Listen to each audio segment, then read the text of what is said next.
go through the protocols and we can get on to the agenda of the evening. Kathy? Good evening. Call to order at 7:01. Roll call. John Tavelin, 1905.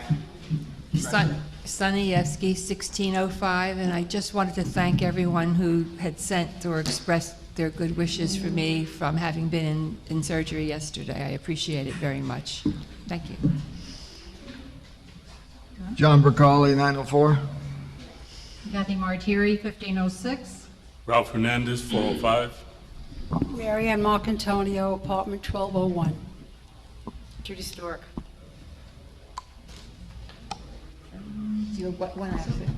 Barbara Handler's absent.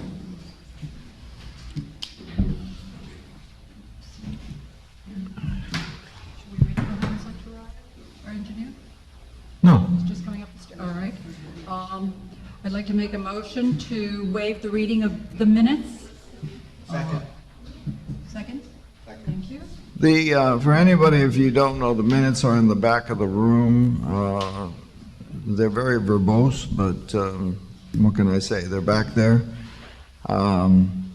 Please grab them, read them. If you have questions, you don't have to ask us today. You can ask us anytime. There's no time frame on questions. So, and we'll mail those out, I guess. As soon as they're approved tonight? As soon as they're approved. Okay, so let's go on then. Shall we approve them? Yay. I approve them with certain minor corrections that I would be happy to give to Kathy. Just some minor spelling kind of errors.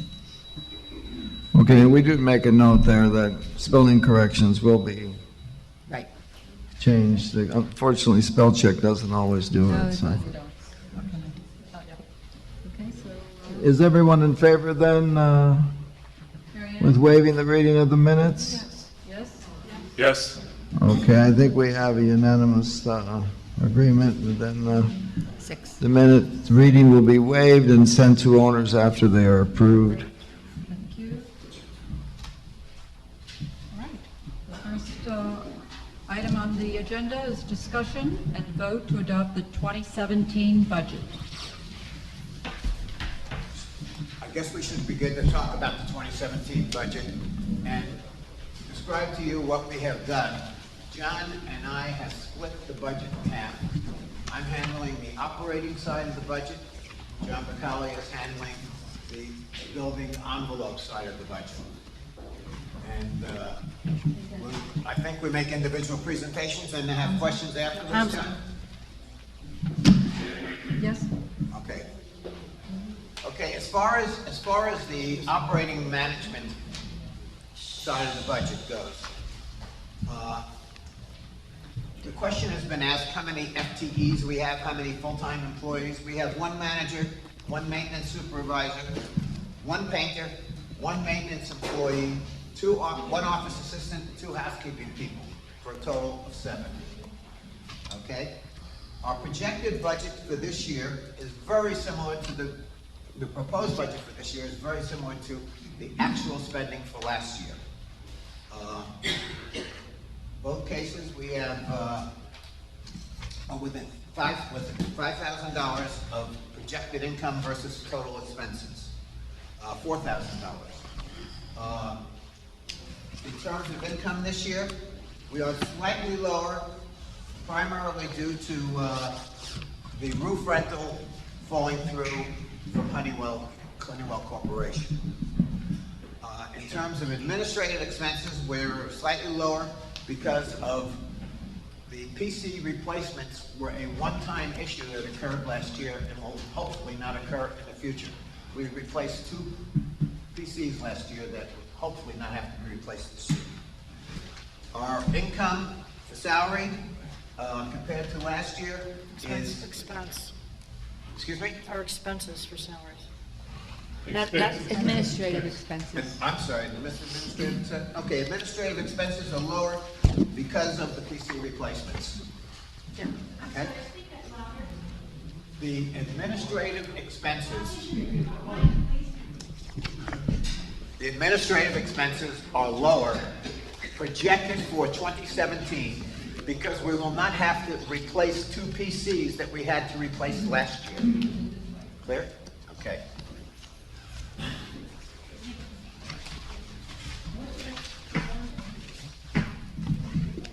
In terms of salaries and bonuses, they are basically the same. We are slightly higher, $4,000 higher, related to workmen's compensation issues that we experienced this year, and having to pay for that workman's comp.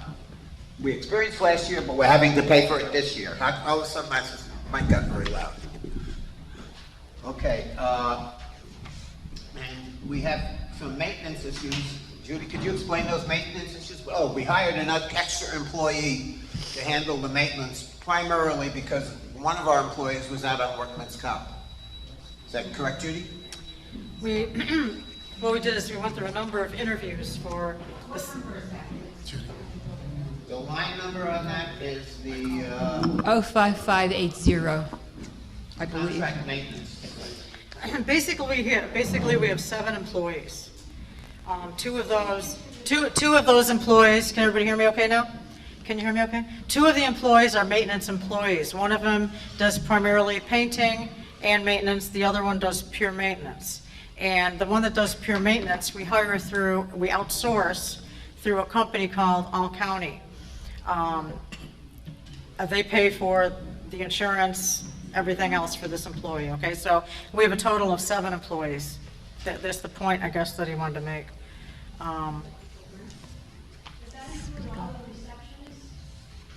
Receptionists or security? You mean security? No, there's another line for security, I believe. Let's see. What was that? Shouldn't people, if they Yeah. have a question, I can't hear you, so if you have a question, please come up, although this isn't the time. No, let's do the presentation. Let's finish this and then, please. Okay, so why don't we put a pin in where is security in this chart, okay? And we'll bring it up when we come up after this presentation is over. The building insurance, good news, went down this year. It went down from,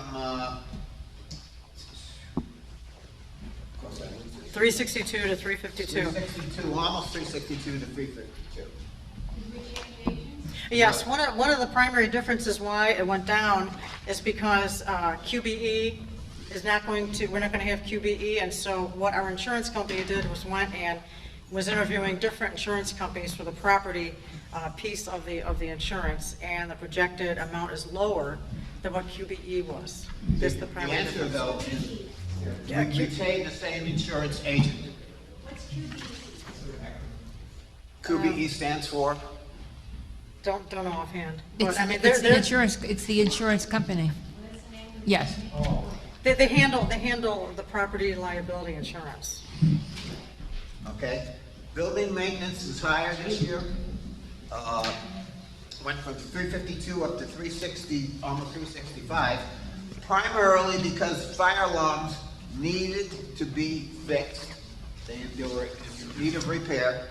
And we also had high expenses for painting supplies this year. As you can see in the painting line item, that's 07560. Went from $1,500 to $5,000. Special projects this year. The first one you see is 07607. It says refurbished service elevator. That was in last year's budget, but never was spent. So we have put it back in this year's budget. The 0 before doesn't mean that it wasn't in the budget. It means it wasn't spent. Okay. The pump replacement is something that was needed. The engineering safety system, we all voted on that sprinkler issue in the past few weeks. Okay, so let me explain that. So everybody voted to waive the fire sprinkler retrofit, okay? Because we did that, what the city requires is an engineering life safety survey of the building. It costs anywhere from $7,500 to $10,000. And what they do is they go and survey the building, and they make recommendations of items that need to be repaired or installed, and all of the recommendations must be realized before the year 2019. Because theoretically, all buildings, high-rise buildings, 75 feet and above need to have fire sprinkler systems unless they have the engineering fire safety system survey and adhere to what they require to be done in the building. And oh, by the way, that survey, that life safety survey, is due by March 31st of 2017. So it means that we have to hire an engineer to go and do the life safety engineering survey, and then they'll make recommendations. But this is all that's recorded for March 31st. The recommendations that they are requesting have to be done by 2019. Bottom line, the last line item of interest is that we are $4,000, our expenses are $4,000 over what our projected income is. Now, this is a budget. This is not necessarily how much we are going to spend. It's how much we project that we're going to spend. And one of the reasons why it's 4,000 over, if you look into the association-owned unit that we have, Unit 303, what we're saying is there's a question whether we want to rent the unit or whether we want to sell the unit. The assumption in this was that we're going to rent it for like 8 months at $1,500 a month, okay, and have like $3,000 in expenses. But that is the assumption in this budget. Now, whether the association decides to sell it is a different story, and something that's got to be brought up at some time in 2017. And voted on. Tell me more about this apartment. Could you come to the mic, please? The apartment, it's apartment 303. It's a 1-1. It's a 1-1. In our documents, it's called the manager's apartment. A long time ago, I guess, the manager used to live here and rent that apartment. Okay, they haven't for years, and so what we've done is sometimes rented it to people who needed a rental for certain. Now it's not being rented right now. Owners. No. It's To owners. rented to owners. Right now, it's not being rented, and this is January, so I thought 8 months, maybe we can get somebody to rent it, like maybe next month, and then the board can decide whether or not, in the association, whether or not they want to sell the unit or rent it. It's just been unoccupied and unused. Now, I'll yield the rest of this. Any questions? Helena has a question, yeah? Could you come up to the mic, Uh-huh. please? Sure, come on. I think this is being televised, isn't Supposed to be. it? Yeah. Sorry. We ask you to come up to the mic just so that the people who are watching from their homes can see you and hear I the guess questions. Thank you. My first thing is, hi, might come down, maybe ask your own questions. One of the big questions that I had was, what you were trying to explain, I guess, was that contract employee, I don't understand why we have how, it looks like we had one this year, and we're having one next year, but, so does that also, the reason why our salaries went down? Yes. Yeah, because it was, everybody remembers Henry Lewis, right? Don't look at me, you know. He's not with us anymore. He's not with us anymore. So, in going through a slew of resumes and things and finding it near impossible to find somebody, we outsourced it through a company called All County. Okay, All County. have we just, He's a full-time employee. have we done a cost analysis with, I know, because our country club We've compared is this all, with- it's similar with when you Yes. add all the benefits that go in? Yes, Okay, yes. fine. yes. There's a big jump to me under uniforms. Yes. One of the reasons for that is because although employees have uniforms, and we didn't spend the money to date in Okay. 2016, every year or every other year, the tradition here is they get uniforms, and if we have new employees or if we go, Yeah, Give I it would, a it would place. have been easier for us to see if we had a column that showed what we spent at the end of the year. You know what I mean? We see the budget Oh, that's the projected balance, all right. The column but- to the left is the It's actual 12%, spend. okay. Yeah. Also, there was a big difference in, okay, I know what you explained, the computer hardware, but the office supplies is $1,500, which is a big difference to me, and things like, oh, that's yours, the other issue. The air conditioning maintenance is $5,000 less. Okay, and one of the reasons for that is because we replaced the AC in this room for $5,000. And Okay. also made modifications to the club room downstairs. I mean, the things you're pointing out are things that are costing us less next year than they cost us. I just want to make sure that they're figures that that there's a reason for. I understand that there are things that cost us less. Yeah. I'm equally suspicious when things cost us more and less, because they could be, we've lived in the building when figures have been put in that are ridiculous. And answers I've gotten was, well, the accountants told us we had to put something on that line. So that's where I'm coming from. No, thank you. Watch yourself. Betty? I got a quick question on electricity. Do you go off the grid for your electricity? You mean to get electricians in the building? No, the utility consumption. Oh, the utility. No, we just go with the standard. SDL. You can go off the grid on your electric consumption. You're quite a big consumer of electric. Mm-hmm. Oh, well, that's a good idea. And then you can get like a 2 or 3 year contract, and there's companies that'll, That'll come in for cheaper. there'll be a broker that'll give you 3 or 4 different selections, sign all different energy products, and you can save some money there. I see it would jump up. That's a good idea. Okay. It's a Betty? good idea. Yeah. Should be explored. Okay, I have a couple of questions. I don't understand why the pool, hot tub, and gym has gone up by $5,000. Okay.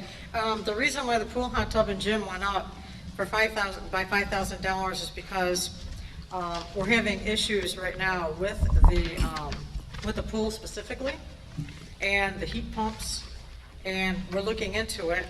And so we need to address those plumbing and heater. I guess they've had a lot of problems with the pool. Okay, and the hot tub, we just replaced things on the hot tub and things like that. So that is just to cover those expenses. But if you've replaced it, why do you have, We didn't replace it, we're looking into the Oh. pool situation. okay, help me understand why the reception, or as you refer to them, Security? security, are not listed as employees. They're not. Because they're not, they're a It's contract. an outsourced company. So they have no benefits, no? No, they're from totally us. outsourced. Not from us. All of the front Security office- personnel. Yeah. It's called The Markman entire Security. security operation is Marksman. marksmen, Security. and they are contractors, and have been for years. Why do you do that? Why not? Because typically, contract employees cost more than direct employees. Not necessarily. Not necessarily. And anyone who's been here for a long period of time knows that many of the security personnel that we have been with us for years. Right, and I just assumed they were employed. And they did a wonderful job, too. Yeah, no, They were you know, employed by Paul us. and others are just exceptional, but I just assumed that they were employees. No. No. Never had that. Employees of Marksman. They're, I think didn't they used to have in-house security? A They long used to time have ago. in-house security. And then they went to Marksman. there's a lot of pros and cons to the argument. You can argue on both sides as to where are there benefits to have a private contractor and where's the benefits to have employees. Generally, at least in my own experience, security is contracted because companies, managements want to have a certain degree of hands-off from from its own employees or from its, in this case, from our owners. And because security has a security function. In times they will have to deal with issues of, call it discipline for lack of a better word, and you don't really want your security too close to your owners because you can have situations occurring in your building that your security has to act on. So you really do want to have an arm's length relationship with your security and your people. On the other hand, a lot of people like to have security as part of your employees. You know, it ultimately comes down to what makes the most sense. The advantage again of a contract in some respects, if the contractor doesn't perform, you can cut the contract tomorrow. And if you cut the contract tomorrow, everybody goes with it. Obviously, there may be provisions in the contract that provide for termination, but I mean, you know, you have usually more flexibility. That's not been my experience. If I can add to that, the other advantage is whenever we have a situation where one of our security staff is ill, we get an immediate replacement. Yeah. And if it's for long term, we will have an immediate replacement who's been properly trained and fully understands not only the responsibility, but they understand this building. So that's a benefit to all the owners because we don't have any gaps in the process. And how many FTEs are in that group? Full-time employees, the one that's outsourced, the one maintenance that's outsourced. No, how many security employees in total are in there? How many FTEs? We have 24-hour security. I understand that, but how many of them are there? Three. Value worth 3 FTEs? Well, we have a 7-day week operation that's Right. with 24-hour coverage. So basically, the contractor has the responsibility to cover those shifts. Yeah. I understand, but It could be how many more. is it? It could be more. How many? 3 people? 3? You know, when I ran a 7-day operation, it was 1.4 FTEs for 7 days.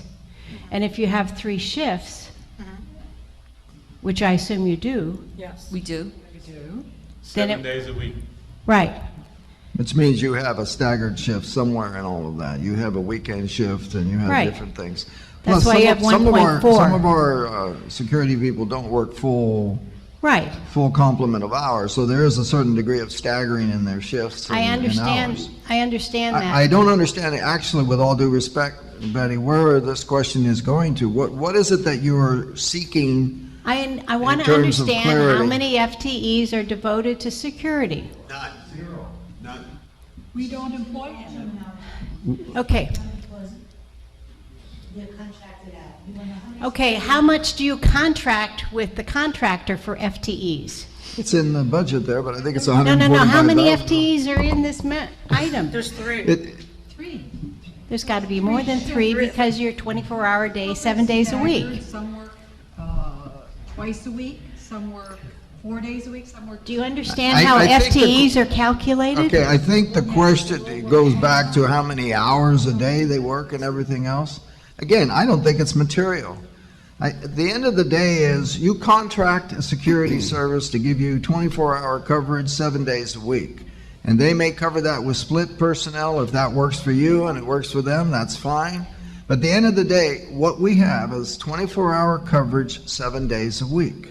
So you can make it 5 people, you can make it 3 people. It doesn't matter how many people. I'm It not matters asking what people, I'm works. asking about full-time equivalents. Do you- Okay, let's answer the question a different way. There's someone on the desk at all times. That same person is responsible for doing some rounds, a limited amount, but they do some rounds. So that sometimes when people go to the front desk, there's no one there. That's where you're going with this, Betty? Then why don't you ask the question directly? Let's not play No, I'm around with the not, I'm not questions. playing around, I'm We asking have the one question. person on the desk every single minute, except if they're doing rounds or something of that nature. And rounds are established what? What does that mean? Okay, there are specific schedules for each and every shift. And they go about the business of making a tour of the building to ensure that someone didn't drop something in the pool that can create a problem. They walk the entire building. Yeah. Now, that's not an all-day function, that's just a part of the day, that's part of their responsibility. The next shift Once does the each same shift? thing. Each shift they do that? Each shift. Yes. okay? And the shift after that does the same thing. They go through the same process. And typically, Because- how long does that take? I think where this question is going, and I think we can cut short some of this discussion, is whether we need an additional guard or not, or do a guard to actually No. do rounds or not do rounds. This ultimately comes down to the question of how much money do we want to spend on anything that we're going to do in this building. We can have much more extensive security than we have. We can put in sophisticated infrared cameras on every single floor. In fact, one on every single door and every single window. We can do anything that our owners want to do. But the only thing that everyone needs to not lose sight of is that costs money. So if we want a lot of rounds, we have to then probably put on more security personnel. I'm not If we suggesting that want we just need, limited rounds, which is what we have right now, it's a limited No. rounds, and what it is to make a physical presence, but it's not somebody that's constantly going around the building because they cannot leave the front desk for very long. That's the practical side of this. and I just want to understand how long they're gone. Okay, the practical side of this is that, one, they fulfill their responsibility on a daily basis. Two, they are supervised from two levels. They have a supervisor at the company that does make their rounds in the building just to check on them. And we have a building manager who is also responsible for ensuring that they are doing their job at all times. Now, she has an advantage because she can see them directly from her office. Okay? Thirdly, the responsibilities, and anyone who's had some problems here when we've had an emergency knows this, that security is one of the first ones who respond. They immediately go about the protocols that have been established to make sure, do we need an ambulance, if necessary to get police. Before an owner even gets an opportunity to call anybody, they are the ones who support and make sure that this is done. But if you're interested in the post orders and what they do on a daily basis, they have it at the front desk. I can get a copy for you. If you're interested to see, normally what they have is a system called a DEGI run. And what that means is they have certain... Can you talk into the mic? They have certain points in a building that they have to go and swipe a wand by. Oh, okay. It generates a report that ensures that they went and checked They've done the the pool rounds. area, they went and checked the lounge, they went and checked the ballroom, et cetera, et cetera.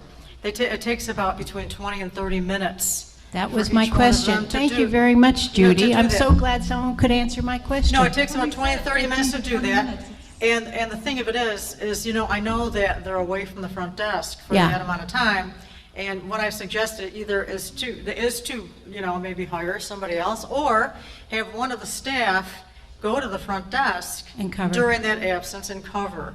Okay, but we have some issues that we have to work out, but that's a recommendation. There is a problem when the security does make their rounds, the front door is open. I mean, Right. anyone can walk in, so what kind of security is that? They ought not The be. door automatically opens. The front door. Not the entrance to the building. You can't get in. When you come in through the front, the door opens and there's no one there at But they times. can't get into the main part of the building beyond the security I know what you desk. mean, the other door that Yes. opens up. But still, they're coming in, why not go up the steps? They can come right up these steps. Well, I don't approve. I think, Security problems, you have a contract, an independent contractor, he's got insurance, he's got it all covered. If she needs to see a copy of the contract, I'm sure you'd be happy to share with her so she can see what their duties and responsibilities are. I don't know that this is that germane for It is a lot not. of things we have to cover today. but Thank you. If security is a problem, then it should be addressed. I don't know that it is. I think the Emirates doing a fine job of just going out with an independent contractor.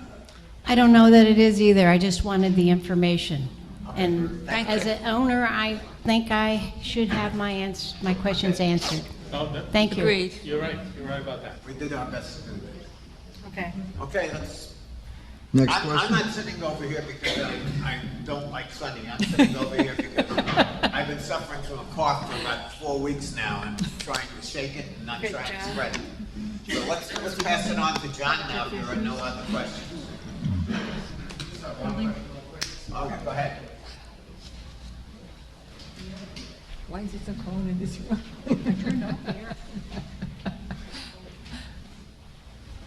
How you doing? Evan 2108, and Not flying. I just got back today, so I've been super busy. Under waste management, you guys implemented the recycling program last year, which I think has been a huge success. I saw some people talking about that it was a program that they didn't like because it was expensive. Do you know how much money the recycling program costs? The recycling program is free. It's free. Thank you. And, Do you know how much and it saves? as a matter of fact, I just ordered 3 more Yes. of the bins because people were complaining, but, and it's not a subject for maybe this meeting, but I will tell you that a lot of people don't break down boxes and things like that, Right. and they're filled with things, but it's it's free. Okay.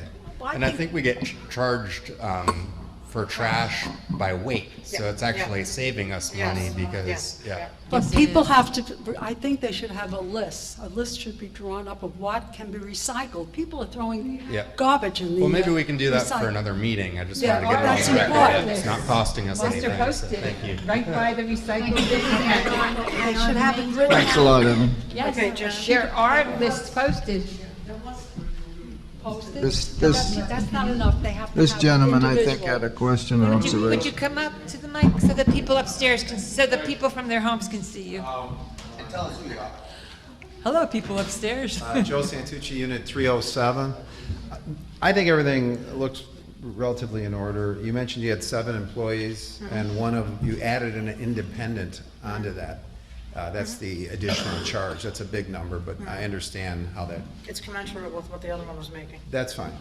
My concern, you had mentioned an engineering survey that's got to be done real quickly.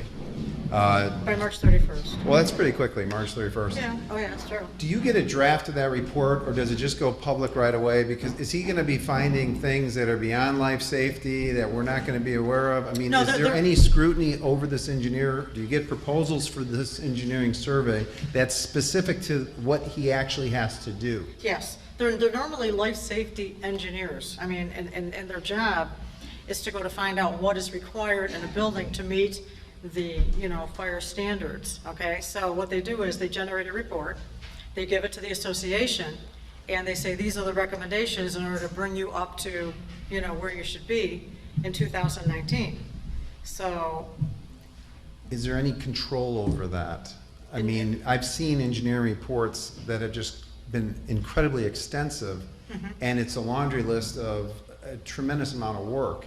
And sometimes it can be self-serving because they'll recommend a few contractors that you can use to do these life safety repairs. And next thing you know, you don't know where you're going with the budget. So my concern is, I think you should quickly talk to 2 or 3 consultants to see if they have a lid on what they are looking for, so you have a reason to be able to quantify what it is that they're going to be looking at. Yeah, Before you go down the road, you should be able to quantify it, because then we Right. can get an estimate Right. of what it'll take to repair it. Because, my God, if it's more than putting sprinklers in the common areas of the hallways at $5 a square foot, you're gonna be sorry. And I don't think that's gonna be the case. I'm just warning you, be careful on the survey. are you gonna be here tomorrow? I leave at 9:45. Okay, well, if you stopped down to my office before. Yes. I'll show you what one of the engineers gave me in their proposal, so you can get an idea If you don't of the mind s- of the scanning and standards. emailing it to me, I'd be happy to Sure. take a look at it as an engineer. All right, thank you. Sure. Thank you, it's a good suggestion. Good. Anyone else, anything else? I guess we can all go Oh, home? no, wait a minute. No, I know, I was just joking. We still got one more back here.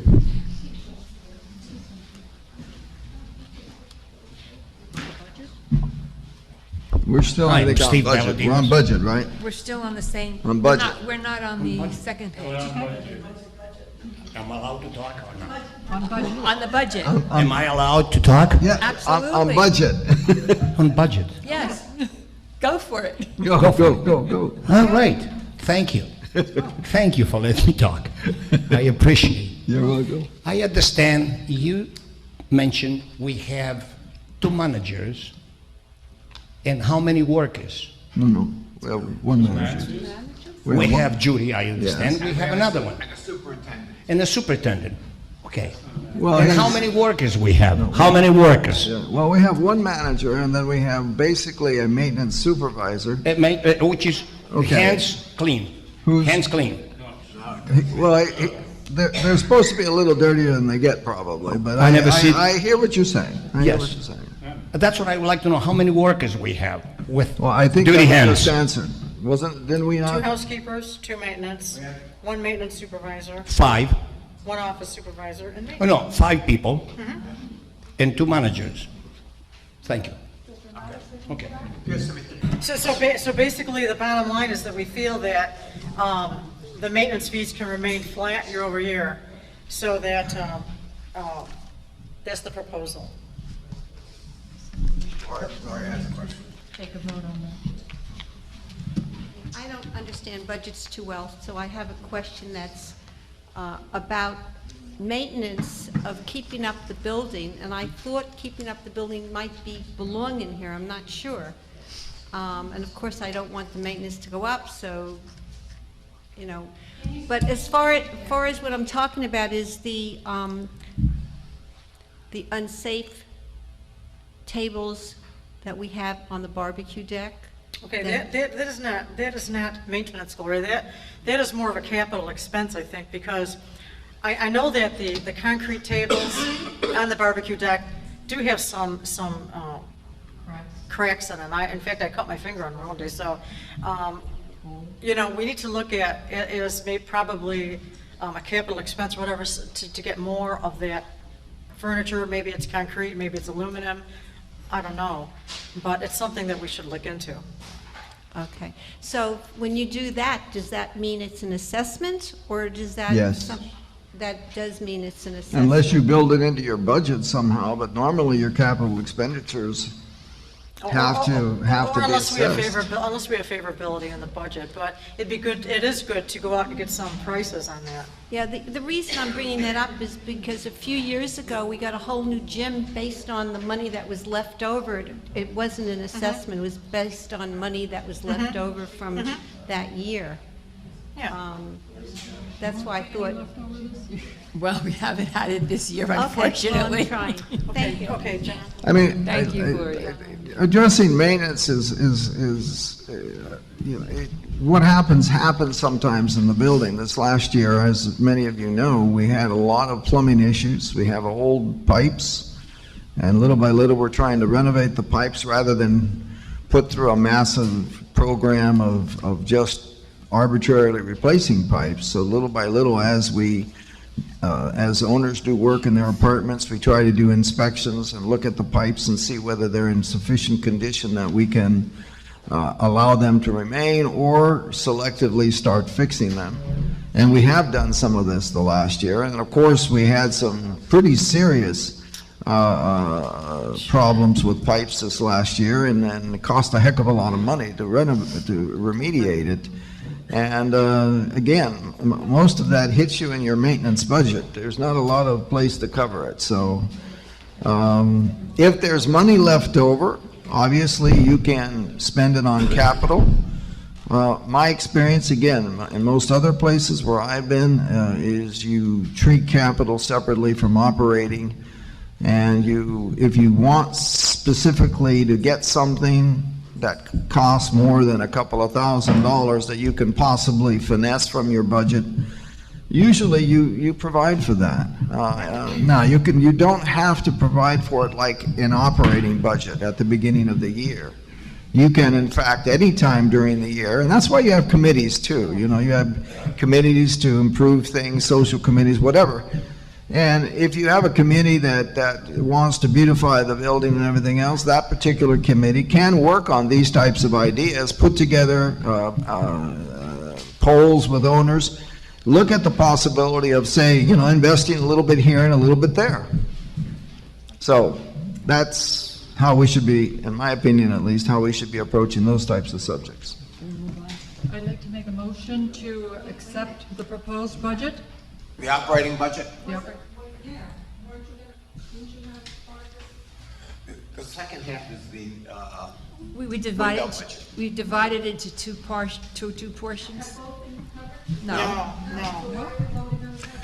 No, because I think there was a little bit of confusion there. Let's clarify. What we're dealing with right now is the operating budget.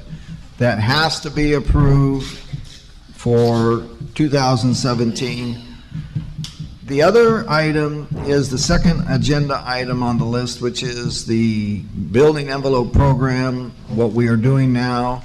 And that is covered by the existing assessment, and we'll be discussing that and some of the things that we're doing and some of the things we need to do, which is the next item. Now, there is also in the budget, and you will see that, or well, you should have seen it already, there is a provision for a reserve. And that's in the annual balloting that goes to all owners. That is a requirement of the state of Florida. And the only thing I want to point out to you guys now is we've never had a reserve. Ever. Okay, and however 43 years. And a lot of the issues we address in this building, we address by assessment because we do not have a reserve. I think that's important to note. The second thing to note is that if we do not have a quorum at the annual meeting, we are obligated by law to have a reserve fund. So we have to get 101 votes, I guess. There's some debate of whether it's 100 or 101, but let's say 101 votes. And if we don't get that, then we will have to fund a reserve fund. Now, in the budget that was sent out, I believe, correct me if I'm wrong, Judy, we also covered the reserve in there. Yes. And basically what we've indicated there, with $160 a month, we would cover the entire projected replacement costs of all of the major components of this building ad infinitum, and that's why you have these reserve funds. And I will be the first person to say that I've never supported a reserve fund until I've been on this side of the desk, and I'm saying I think we probably need one. We needed one, and had we had one, things might have been a little bit different. But I understand a lot of reasons why people don't want it. But I bring all of these issues up because we have a lot of issues that we'll be addressing, and I'm going to be talking about that now. We're dealing right now with the building windows and doors, and part of this program is trying to secure that. We will also be beginning to work on the roof and a lot of the things that need to be done there, and hopefully by doing that we can seal the exterior of the building. By sealing the exterior, Helena, you keep raising your hand, and I don't. What is it that you need? I wanted to know one of the line items on this budget that I don't understand, because I thought we paid for the refurbishment of the service elevator. I thought we were assessed for that. No, you were assessed for the 2 passenger elevators.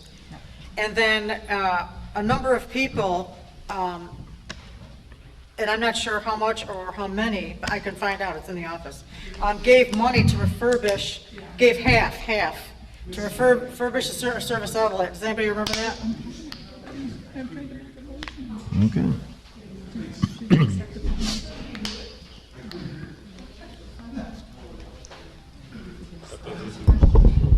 I was under the impression that we had paid for all of the, in an assessment. I can't argue one way or the other. You're telling me no.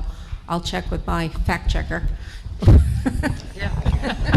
Who shall go nameless at this time, but we all know who she is. So, if you're telling me we only were assessed for 2 elevators? We were assessed for 2, and there's for the 2 passenger elevators. So they Okay. put the new skins on it, they did they didn't do any remodernization, but they No, did. I know what you're saying. They did beautify them, but not the service elevator. And they've carried the amount in the budget every year for the past couple of years, okay, to refurbish the service elevator, but they never refurbished it. And now I heard that, maybe it's something they should do after the construction. That's what I said. Well, yeah, that would make more sense, but I'm That just... makes no sense to even discuss this now with the construction we have. Only in the context that I was asking. No, I no, thought no, we had no, already I'm paid. not arguing that. Did But I'm you, saying, did you get an answer? shouldn't even bother with it, because Yeah, but she was saying that we she thought have it had been fine. no idea how long the actual Right. work is going to I take place. totally agree with you. All right. Okay, Kathy. Okay, so before we get on to the next item, can we then close the budget? Does anybody have any comments or observations on the budget so we can take a vote and approve on it? On the operating budget. On the operating budget. This gentleman has something on that. I'm sorry, I came a little bit late, but with regards to the manager's apartment, how did you close that out? What was I mean, doesn't that go There's towards no- this budget, or is that? No, there's no disposition of any kind as of right now. The intent would be to rent the manager's apartment, but one of the issues to be put forward to I would assume, the next board, will be whether they want to put to the owners the possibility of selling that apartment and using those funds to defray some of the costs that we're incurring. It's been discussed. Nothing has been done. The present intention, and is built into the budget, is 8 months of rent from that apartment on the assumption that we continue to rent it. So that was on Michael's 75 ideas, proposed ideas to rent this, to generate some income, to work on this, to try to generate some income for our budget. I just wanted to make sure that The prob- it's still the open. problem is we can't rent it like monthly or weekly or, Oh, I see. this is a condo and I we just don't understand. want the transient population coming through. Well, it's for the owners. It's not for anybody out on the street, right? So owners, family, that wouldn't be It's a transient. one-bedroom. It's a one-bedroom, so I've never seen it. Yeah, well, it's, One bedroom, it's one bedroom. It's Uh-huh. larger than a studio. Actually, it's very nice because of the view, but that's sort of is one bedroom. Okay, so right now, there is no decision. It hasn't been. Other than to rent it. That's the current. Or sell it. No, No. no, the only decision as of this time, and it's in our budget, is renting it for 8 months. Okay. That's the presumption. Now, that can change, obviously, but the present intent of the budget is to rent that apartment for 8 months in 2017. Which would go directly towards the income. Those income. Cool, thank you. On the same subject, I just want to add to what Joe had said. Is that something that's been rented in the past? Yes. Yes. Also, we successfully rented that Yes. unit. And because, I guess my question, real quickly, I know you guys want to move this on, I think you should pass this thing, it's fine, everything else, but let me just say this, let me say this. About that. We're not in the rental business, right? That's not what we do, right? We don't rent units. So I would think that'd be something people should probably want to vote on, to sell it and then make it somebody else's responsibility to own it, so that you don't have to budget anything for it and use the income for some of the deficits that we may be experiencing. Not only that, John. But I'm just saying, that's something you said that's not his budget, I get it. But I would say that there's liability being the owner of something that you're renting. I don't know that that's something we do for a living. Okay, so would you suggest that maybe it's something we should consider of selling so that someone can be responsible and cherish the unit and make it their own and not be any responsibility? And that would be something that would have to be presented to the association members as a whole. It's not a board Yeah, so decision. the idea really there, it's a great idea for the owners to consider, and then if they decide that that's what they would want to do, we would also collect additional maintenance. So, I mean, there's a lot of reasons to consider it, but the owners have to decide that that's what they want. John, Let's move isn't it contrary to our bylaws to rent it for 8 months? I'm sorry, to do what? Don't the bylaws require any condominium apartment that's rented be rented for a full year?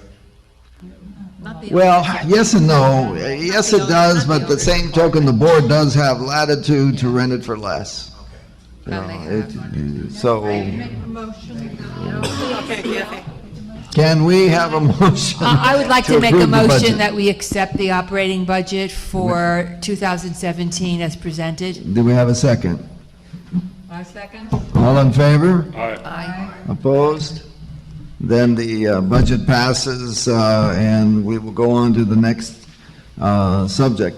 Ladies and gentlemen, tonight with us is Hamza Rice, how you pronounce your last name, right? Riaz. Hamza is a You should be able to speak that. structural engineer with Pistorino. He's right now overseeing the project. Asher is away on a family emergency, so he's not available. Otherwise, he would have been here tonight, as he has so graciously accepted, I think so far 3 or 4 invitations that I've made to him to attend these meetings. But Hamza's here, and again, he's very familiar with our project. He's been taking an eye on it every day for the past couple of weeks. And so as we get into discussing some of the issues that are being repaired and some of the issues as to why our costs have gone up in this project, I think he will be able to give you some insight into it, more so than perhaps I can, because in the end of the day, my responses are going to be as a layman's, but his is as a structural engineer representing Pistorino. So thank you for coming, and we welcome you to our gathering. Thank you. Ladies and gentlemen, this is a subject that anytime you talk about this building and the repairs that are required, it brings everyone to a very high pitch because it's a dear issue, primarily and principally because it's coming out of our pocketbook. So spending any money is always difficult, and spending a lot of money is worse. And when you even want to spend more, then it gets downright difficult. There's been a lot of debate in this building also as to whether some of the repairs are required. And I've tried to respond to many of those. There's been questions as to why we don't have meetings and this and that and everything else. I went back and checked. We had 13 meetings in 2016. We didn't have a meeting in November and December, that's true, but we did have a meeting on October 27th. And we've also sent out quite a few documents. In the meantime, newsletters, I think something like 16 or 18 newsletters went out, maybe more. And quite a few of those dealt with the construction. And so certainly we've been trying to communicate. Our litigation attorney has put out a number of documents on the pay apps. And if anybody's taken any time to look at the pay apps, they're incredibly complicated. I have looked many hours at them, and they're not easy to understand, and so they do lend themselves to all kinds of interpretations. But in the end of the day, it's the only way that we can be sure that every dime that we pay for has been verified and confirmed by our engineers, because nothing is paid until the contractor submits a pay application, and then that has to be reviewed by the engineers, and then we, the board, at least have an opportunity to glance at it, although again, for the most part, we generally have to accept the recommendations of the engineer unless there's something that just jumps out at us. Now, in the beginning of the year, we had many issues. It was a nightmare situation beginning in 2801. 2801 was the apartment from hell. The best thing we could have ever done was to knock 2801 and forget about it, except it was worth too much money to do that. That's where it all began. And when we moved over to the 8 stack, we thought it'd get better, and it wasn't. The 8 stack was, again, a nightmare. All kinds of things were discovered that no one ever predicted that they would find. We found posts that were not where they were supposed to be. We found situations where posts were supposed to be that were not there. And some of the things we found were so dramatic that we actually had to go back to the city. We had to get authorization from the city to make a number of changes, because had we not done this, the city could have required us to put in new windows. And I'll repeat that. The city could have required us to have put in new windows. Fortunately, we were able to get around that, and submit designs to the city that the city accepted. But a lot of that, again, dealt with the 8-stack, and it was a very difficult task. There was a lot of a learning curve as well that went on with this project. Things were very slow at beginning, and I'm not going to talk a little bit about all the obstacles that were placed in our path, because there were many, and many of those obstacles, in fact, the majority of them were placed by our own owners. I think at least 5 different agencies had complaints filed with them. Every single one of those complaints were dealt with properly. There was no sanctions, there were no fines, and in all those instances, our position was upheld by these agencies. But all of that cost us time and delay, and particularly a lot of engineering time that was spent diverting them to help address a lot of the questions and issues that we dealt with. Things did not move quickly. We had issues over a permit. And some of you perhaps recall people talking about, well, you don't have a permit, you don't have a permit. Well, what we were doing and what we were successful in doing was using the existing permit, and doing that we saved, I think, something like $50,000 or $60,000. Had we had to have opened a new permit, which was one of the options, we would have had that additional cost, because the city would have had to have assessed us for a new project. Fortunately, the city worked with us and agreed that it was not necessary to do that, and as a result of it, we were able to continue to work with our existing permit. The same permit that we have now is the permit that we were working with. So, again, these were obstacles. It took us time to overcome them, but we did overcome them. As we moved from the 8 into the 7-stack, if you believe in the Almighty, well, He was there beside us, because the 7-stack began to look good. We didn't have a lot of issues in the 7-stack, and when we moved into the 6-stack, glory be, we didn't have a lot of issues in the 6-stack. Now, that doesn't mean we didn't have a lot of things to do, but we didn't run into the kind of major issues that we ran into in the 8-stack, and the costs were much, much less. Now, I'm still talking about the interior of the apartments, because the way this project has been designed is that we were tackling the interior of the apartments first. And by doing that, we're fixing the windows, we're fixing the sliding doors, we're doing a lot of concrete work on the sills, and then eventually we were going to move to the outside, and then we would begin to seal the exterior of the stacks.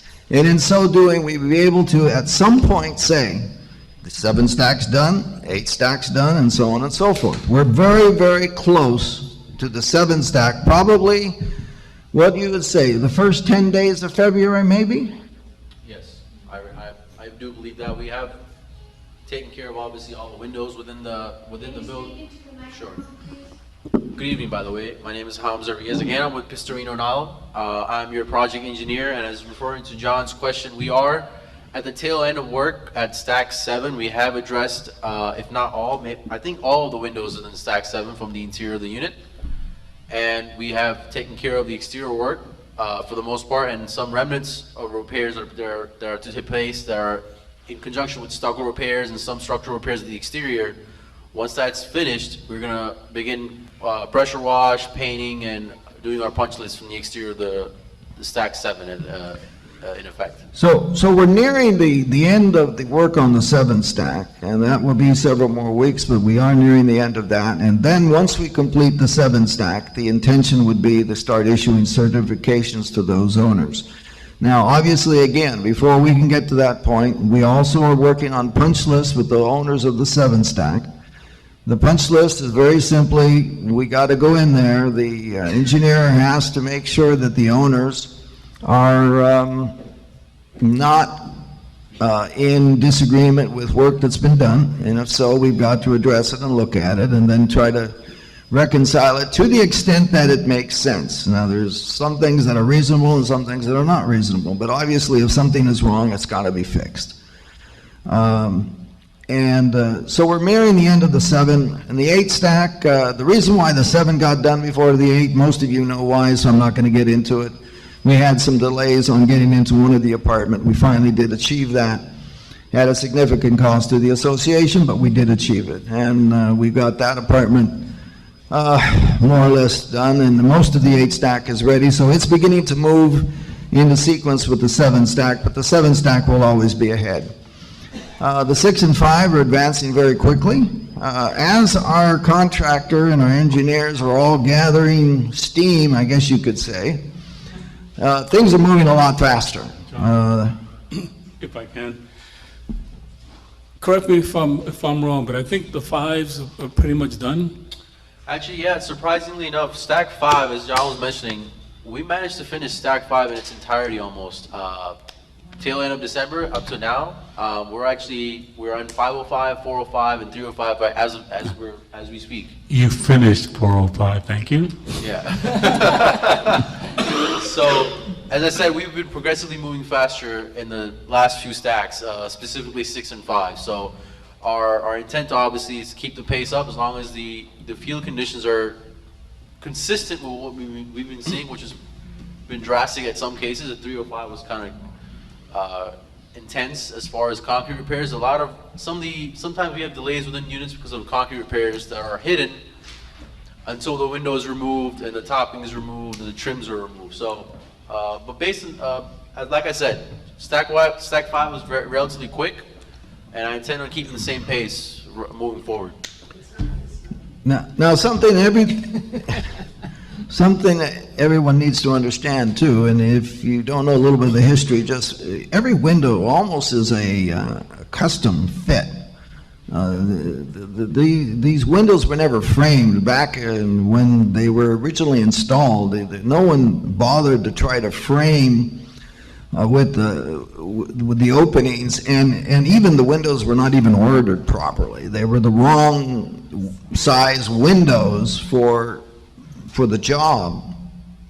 So it's a mess, and that's the reason, of course, why we're suing Nutting.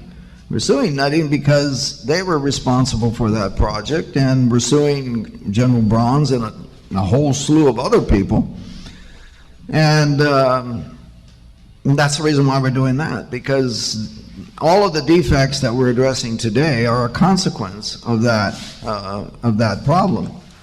And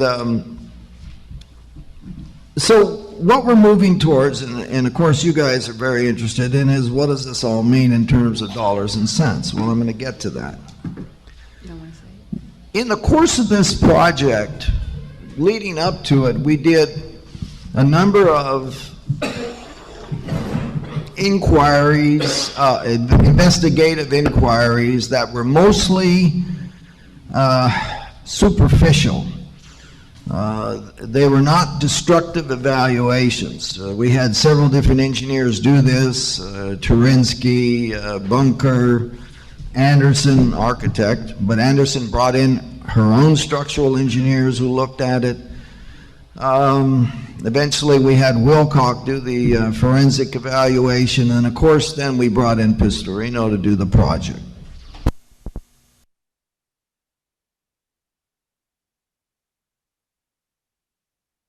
Has a certain tasks that are laid out that have to be performed. Those tasks are managed and supervised by the engineers. They check everything before, they check it while it's going on, and then they check it when it's done. Right. And literally with hundreds of pictures in each situation. So if anybody wants to see pictures, there's tons of pictures. Every single apartment has a file in our office, and that file is extensive, and eventually that file will go into a certification package that every owner will receive. And that will be then hopefully their assurance that this time it was done right.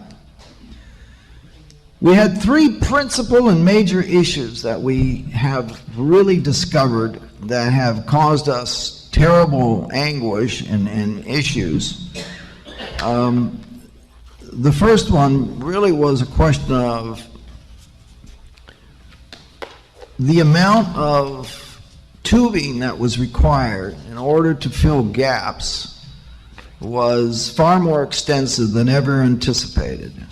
And this caused us a situation where we went into a fairly extensive negotiation with the contractor, because based on what we were finding, we had to try to get some economy of scale on cost. So again, Pistorino took the lead for the most part on that, although I was involved as well as one or two others.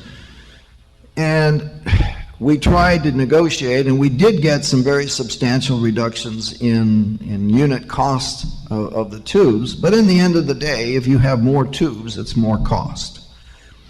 So as we go into the change orders, and you will see this if you look at the pay apps, the change orders basically mean, very simply, that it's out of contract, it's out of budget. It's not what was anticipated, it was not, we never put money for it. So when you see your costing of the project, you will see the monies that were spent based on the budget, and then you will see change orders. Now, up till the present time, we have 9 pay applications. We have a total of $153,000 in change orders. That basically, very simply means to you, our project, if it stays the same, and everything just continues to roll along and we meet budget, we would be, in just that particular subject, we would be $153,000 over. Okay? Now that's the start. Now, as we were getting into this, we discovered something that by all rights should have been reported. It wasn't reported, and the best explanation I can give you as to why it wasn't was because it required destructive investigation, and destructive investigation was not done. And what is that? Is basically we have a certain set of windows that require to be adhered to the building, and normally the windows are adhered to the building through the ceiling and to the floor, and that gives you the structural strength that you require. But in a certain situation, we do not have windows that can secure themselves to the roof and to the ceiling and to the floor. In that situation, they have to be secured to the sides, and in those situations, the hollow block has to be filled with cement. Now, step in anytime I'm not quite explaining it correctly, because you're the engineer. So you explain it. Let me just explain it a little further on what John's stating. So specifically, most windows that we have out here, except for a certain few, for example, sure. Most windows that we have out here are typically installed at the header, meaning the ceiling, or the sill, meaning the bottom portion of the window, which is the concrete floor, which is the sill, the concrete slab. Some windows, specifically E2s, and I don't know if you guys are familiar with the notations per window, but there's a type of window called E2, E8, and I might be forgetting one, but there's another one. What happens is that window only goes halfway. It's only 4 or 5 feet tall, and it's either attached, it's usually always attached to the header, which is the concrete slab up above. And on one side, typically it's attached to a concrete column, or should be. Like John stated, the window has to be established in a form where it has an appropriate solid sound substrate. Substrate meaning a concrete slab or a concrete column. Many of these windows, not only are they having 3 or 4 inch gaps, at either the jambs or at the head or at the sill, they're attached to a hollow block or CMU block. Specifically to the E2 windows, which are located in many kitchens that we've done. I just did a bunch of them in E5. They're attached to one column on one side at the head, and at the sill they have a 2-inch lintel, which should have been reinforced, and by code now it requires to be at least 3 to 4 inches thick. What we found with the destructive testing that John's referring to is what we found is not only is that sill only 2 inches thick, it's delaminating or it's corroded. Good moisture has been penetrating that concrete area for many years now. It's also not reinforced, meaning when the window is going through a positive or negative pressure loads due to excessive winds, the load's not being transferred onto a solid substrate. Hence, that's why we've had to not only provide tubes to fill the gaps, we have to establish proper substrates to make sure the windows and or doors are attached to solid substrates and it can adhere or withstand excessive amount of positive and negative pressures. And that's where it leads us to reinforce the cells at various locations, specifically in this E2, E8, another type of window. E1, sorry, E1. No, not, I don't think it's E1, it's another window. Anyways, so, and that's an additional cost that we had not considered earlier on, as we had not done those windows yet. Neither did we have any destructive testing that was performed previously. So the subject here is we have to ensure that the windows are installed per code and the notice of approval NOAs that are issued for those specific windows. And if you don't have solid substrates to where the windows are being installed to, we had to take precautionary measures in there and address it and let the board know what we need, what's required for us to do the work moving forward. You probably have seen the work taking place at the exterior, specifically around stack 7, stack 5, and stack 6, where we've had to fill these cells at various points right underneath, directly underneath the window, where it's being anchored to. So that's the concept of what we're doing to address the windows, not only the gap issue, but also the structural reinforcement issue that we have here. Now, Can I just interrupt? Yes, sir. Can we get to exactly what it is that we need to talk about, and that is the cost? well, that's what we're getting into. We're moving towards that. That particular part of the project, which is filling the cells, has been projected to cost $339,000. What are they filling it with? I've seen them doing it already. They're doing it with a. No, I know they're filling it with concrete, but you make it sound like they're tearing out the walls and putting it in. They're not. I've seen them. I don't understand the observation. What's the observation? At the bottom portion At of the the window, bottom yeah, of the underneath the portion. windows, yes. Yeah, because they were right there working on it. Right, so what's the Do you observation? want to repeat that? The issue is, I don't see what they're doing and versus what you're proposing as a cost doesn't add up. We're not proposing it. It doesn't make a difference. If whoever's proposing it, it doesn't make sense. It doesn't add up. The filling of the cells are projected to cost for all 8 stacks, for the entire project, let's put it that way, are projected to cost $339,000. Okay, this is not an actual cost, this is a projected cost. So far, I believe that we have a pending bill. I have not yet been delivered it because it's still being reviewed by the engineers. But I think there's some $20,000 or $25,000 in actual fill work of the cells in this bill that will be coming to us sometime here in the next 10 days or so. So it's beginning to happen because the work is beginning to be done on, as Hamza said, on the 7 stack, and I guess you said the 5 and 6 too? Yes, we had some E8 windows on stack 6 that we're doing work on, yeah. So maybe it won't be 339,000. I'm giving you a number. It's a calculated number based on a projection of work that they believe has to be done. And that's where I want to stop 1 second.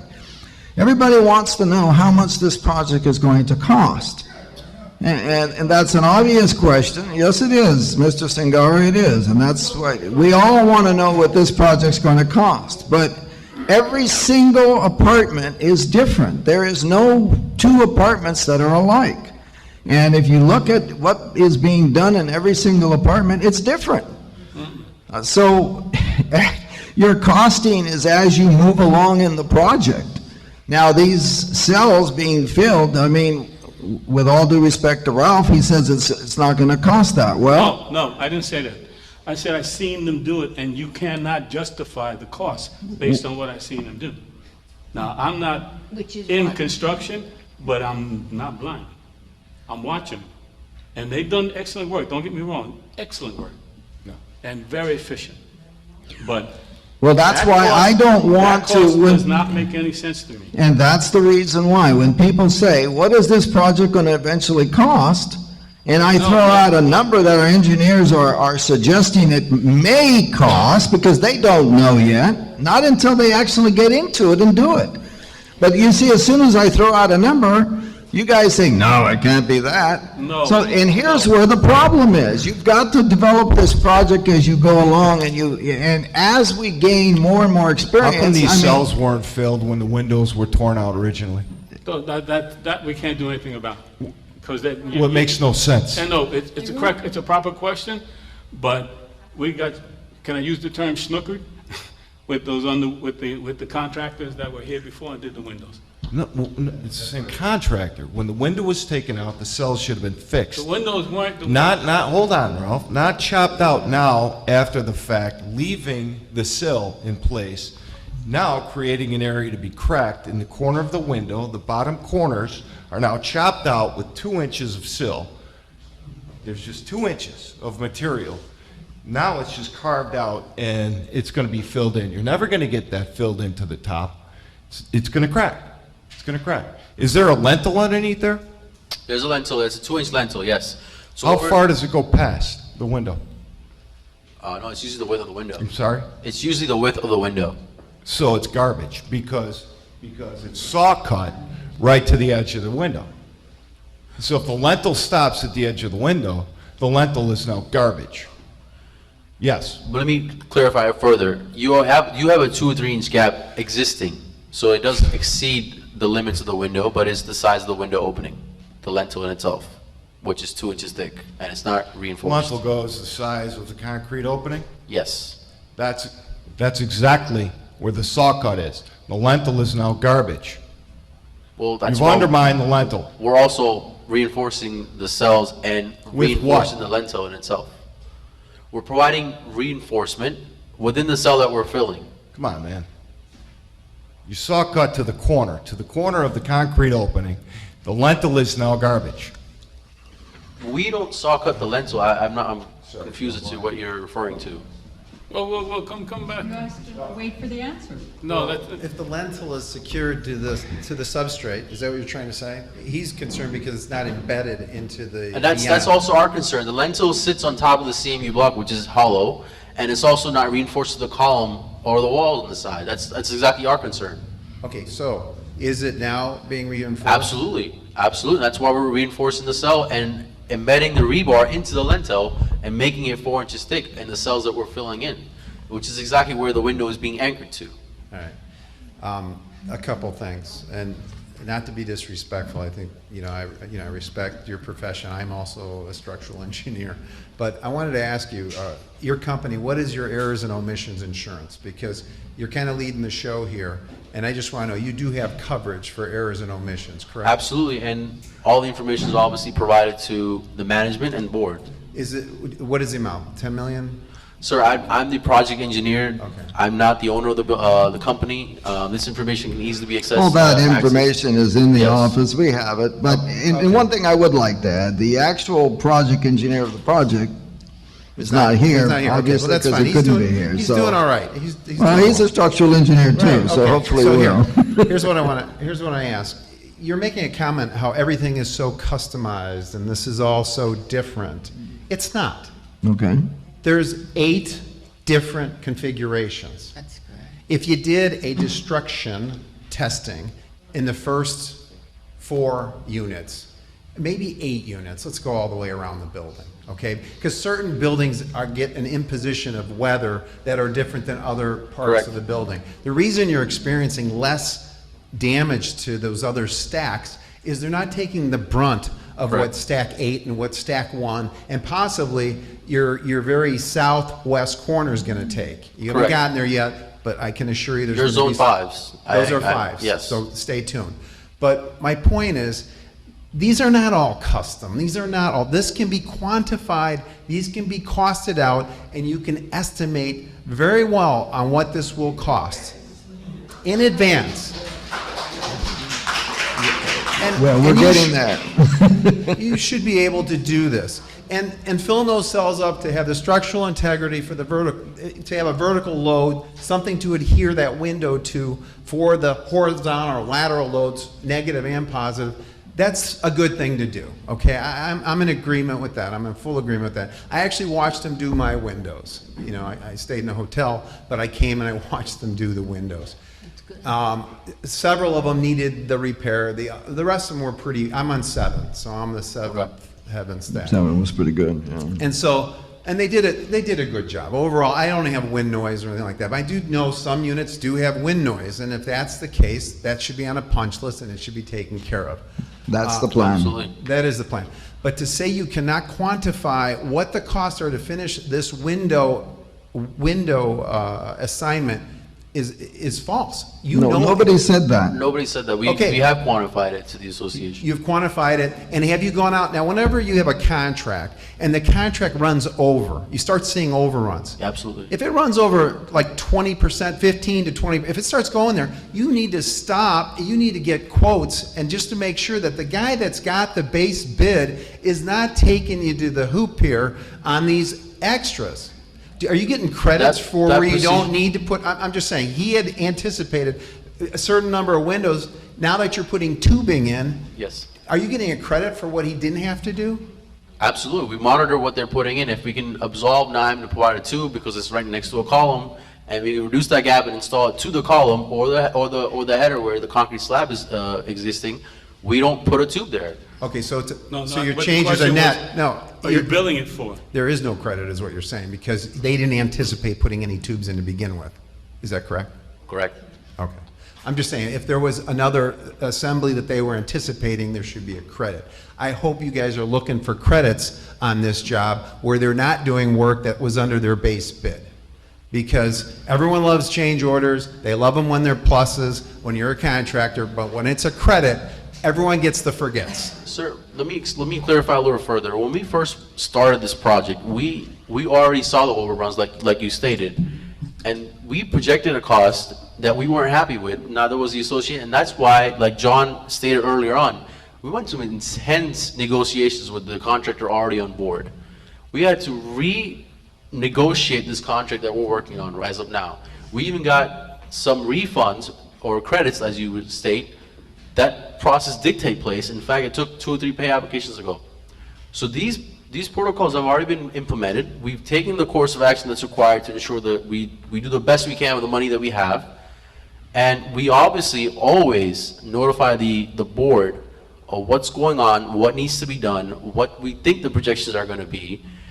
Like I said, this is not our first rodeo. P&A has been doing this for many years. You can't go by the color of my hair.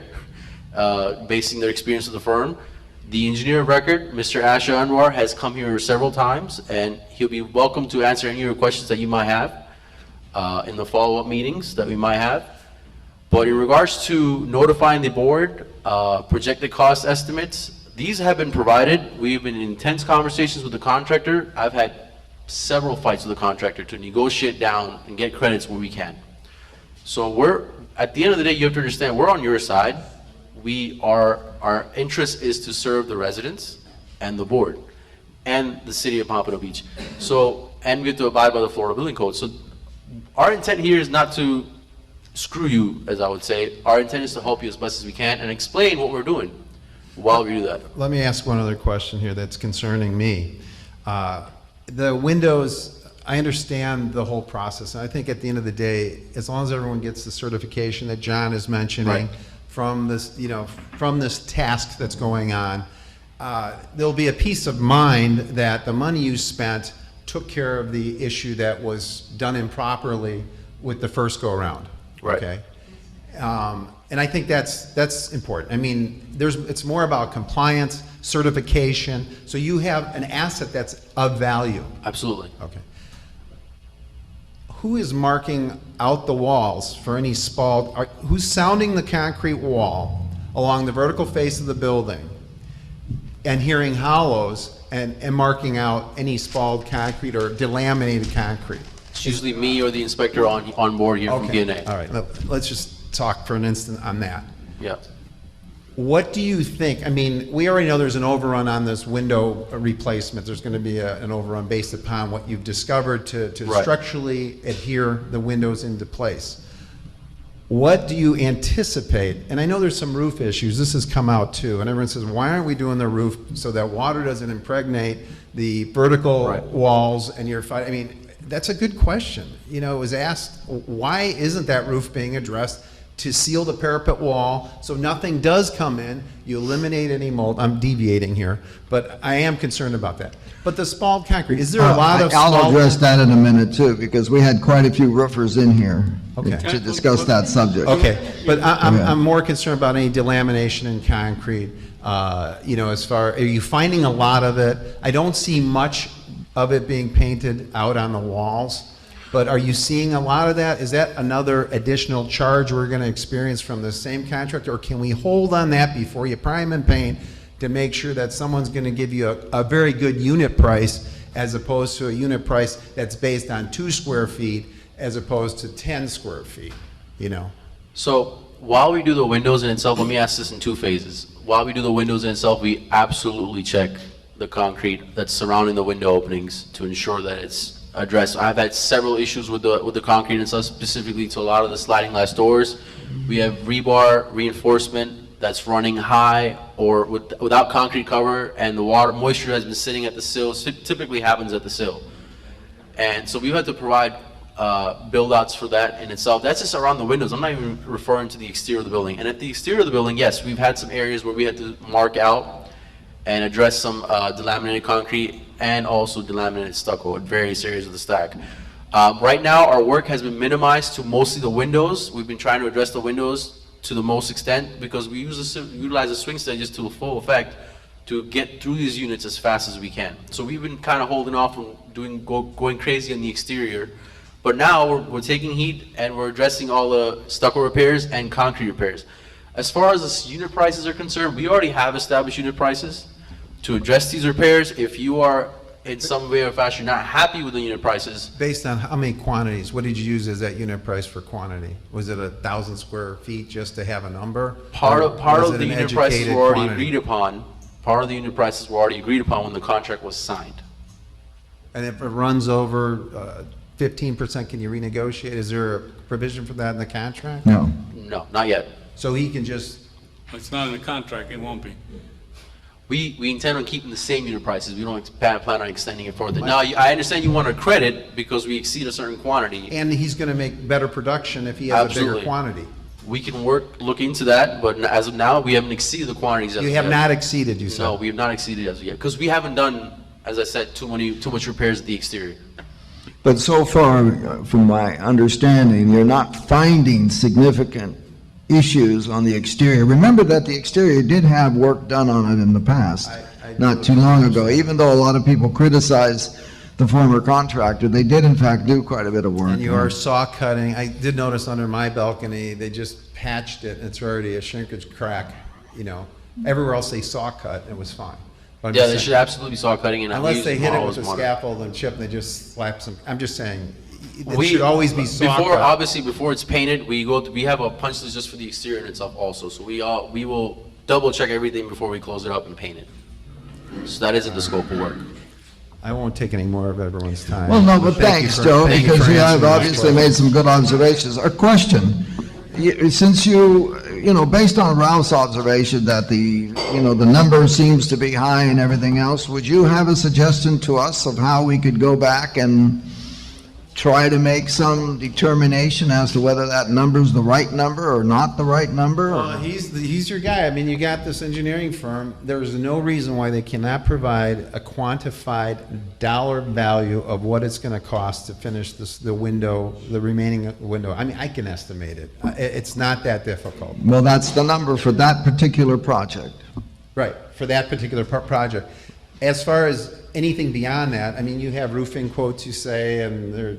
Okay, well, that's outside of... But just keep in mind, if you do not fix that roof, your problems are going to continue. No, we have to fix the roof. It starts at the roof. The reason, what the roofers told us, and we met with quite a few, was they didn't want to go into the roof until the scaffolding was out, because they said there was such extensive amount of scaffolding, and if you go up there, you can see it. There's such an extensive amount of scaffolding that's being attached to here and there and everything else. They were concerned about doing work in it under those conditions. So everyone that we spoke to said we would prefer to wait until that work is done. Of course they would prefer that, but there is a thing called work protection. You can protect the work, okay? And that would be the responsibility of the person who's putting the scaffold up. But I'm just saying, my concern would be any damage that would be coming from a roof that is exposed to the element of rain and any moisture, because it stops at the roof. You stop it. You keep it away from going inside that wall. I mean, you know this. So it's so fine. We have been doing some work on the roof, primarily concentrating on the specific apartments that had the intrusions. Mm-hmm. You're doing double the work. I mean, you should just, it's, okay. I mean, I'm not informed enough to comment, okay? And I'll respect. And we're relying on the engineers. God bless you for that. You got to be careful. Okay. And all I say is there's a right way to do construction, and one of the reasons that you don't want water to get in those walls is because you can get things like mold, mildew, all those lovely things. And then you have mold abatement. I mean, it goes on and on. But what John was saying is correct. We had owners where they had leaks coming in through the walls into their units from roof. But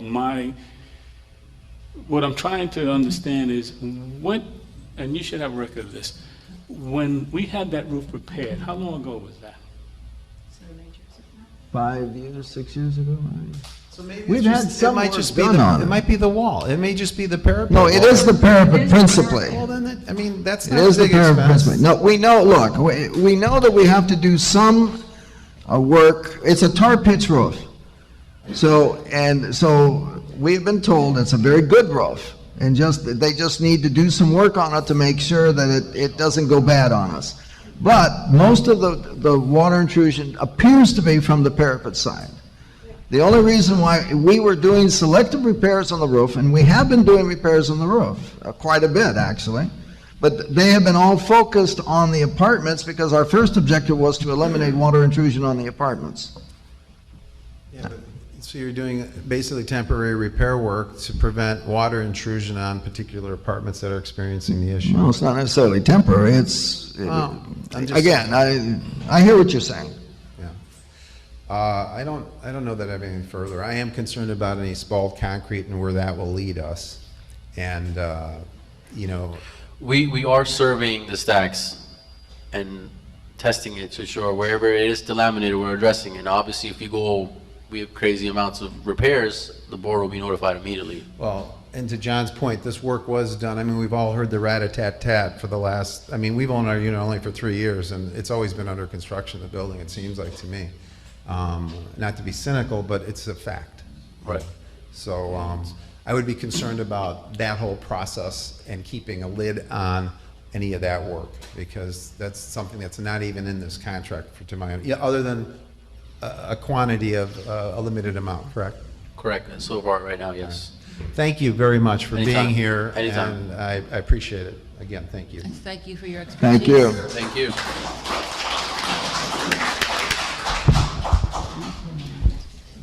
Theodore Sagaris, 702. Many of my questions were asked by the previous speaker. I do have a difficulty accepting the new figure that we have of 339 to fill in gaps that are found now When this project came into the picture, and later on when the contractor put the bid in, had several units that were inspected. In fact, if my memory serves correct, Judy said up to 20 units were inspected. And if this is the case, this should not be a cost of $339K or $1,000 to the owners, but rather to the contractor who made the error of not assessing the proper job. We had a bid come out. He was not the lowest of the bidders that we chose. He had a good reputation. You as an engineer have a responsibility to protect us. If he miscalculated or if he misjudged, as an owner, and I speak for many, I don't think we should absorb this cost. He has insurance. He should cover this cost.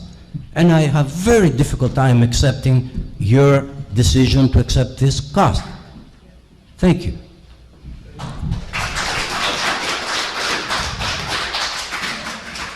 One of the things we can do is we have obviously a group of expert lawyers who deal with nothing but defective construction issues.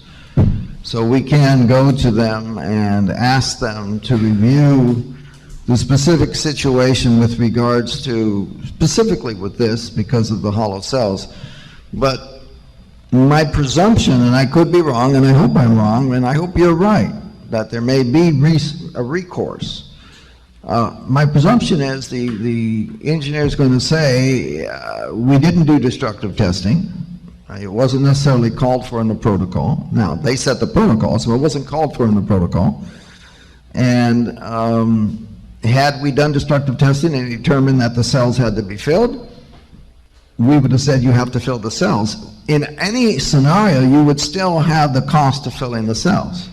But if it's a lump sum bid, to his point, I mean, he brings up a great point. If it's a lump sum bid, and they owned everything that they were going to own by doing this project, the contractor in our part of the country, it's called eats it. Exactly.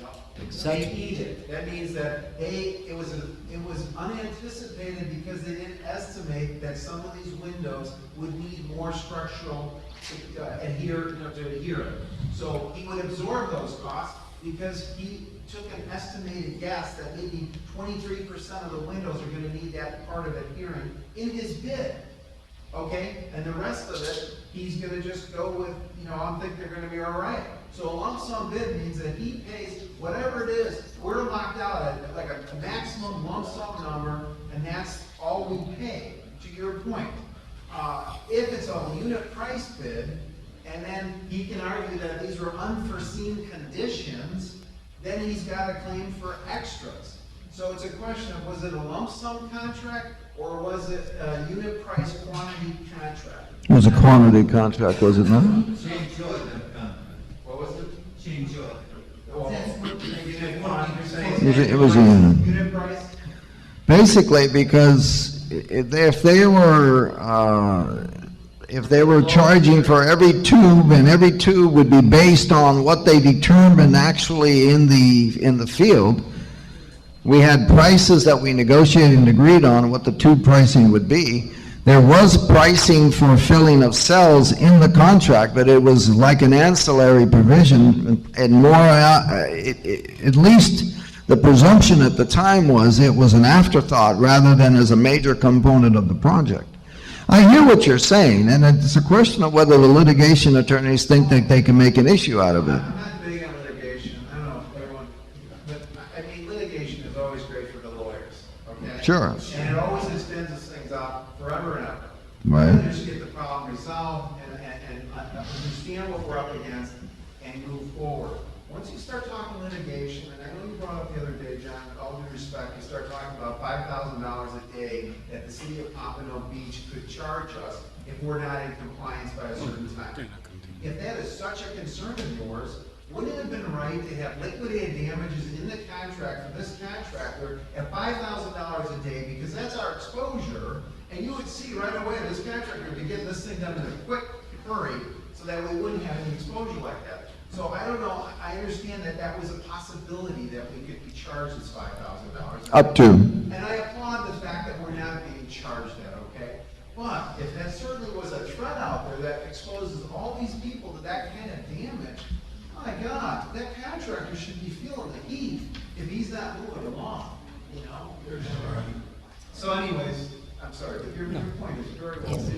Well, I just want to say to the engineering firm and to the board, the present and the future, it's something that should be looked at very closely. And please, look at the talent we have in the building. Ask for assistance if you need some, and you can get some expert advice. You did. Now, my final point, I want to just touch quickly, I'm not going to take a lot of time on the roof. And let me just say that I am not an engineer, I'm a building manager. And nowhere in my experience has anyone done work on the exterior walls without doing the roof first. All you have to do, anybody here, walk around and see when they put a structure, a house, the first thing they do is close the roof and seal the property. Now, the roofers, it's to their advantage to do their job easier. Therefore, of course, they will say, we don't want to do the job until the construction is finished. But there's such a thing as proper protection, and they have liability insurance that they're responsible to protect us. So, in my opinion, we did not do this right, and I'm not putting any blame on the board, perhaps on the engineering, because we depend on the engineers to give us the proper information. So, thank you for your time, and I hope further steps are taken so mistakes are not reoccurred in the past.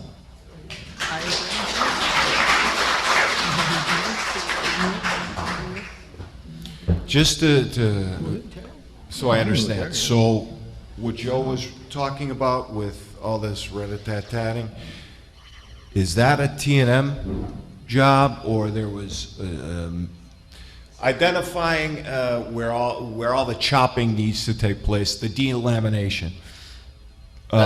Was there a portion in the original contract to cover this? Minimal quantities, yes. Minimal quantities. Yes. Now, how does the rest get written up? As a change order ticket? Yes, if it exceeds the quantities, it becomes a change Okay. order repair, yes. And who's doing the tapping? P&A is sounding the concrete and stucco at the exterior. His company? Yes, our firm. So you or one of your partners? Yes. The concern would be that if I saw 1,000 square feet of delaminated concrete and I'm bidding the job, I'd be at $350 a square foot, no problem. Because I know it's gonna overrun. And when it starts to overrun, I'm gonna make a lot of money, because I anticipated to overrun. So I'm concerned at what that unit price is for that delaminated concrete. I mean, this is coming at a theater near you people. It's huge. That's the one I'm more concerned about that. At least you can quantify this window, the cell. Yeah. I get that. But my concern is when you have just a quantity thrown out there just to protect it, and it's 1,000 square feet, and I'm guessing. And so I would bid it higher. Why not? It's not gonna hurt my bid that much, right?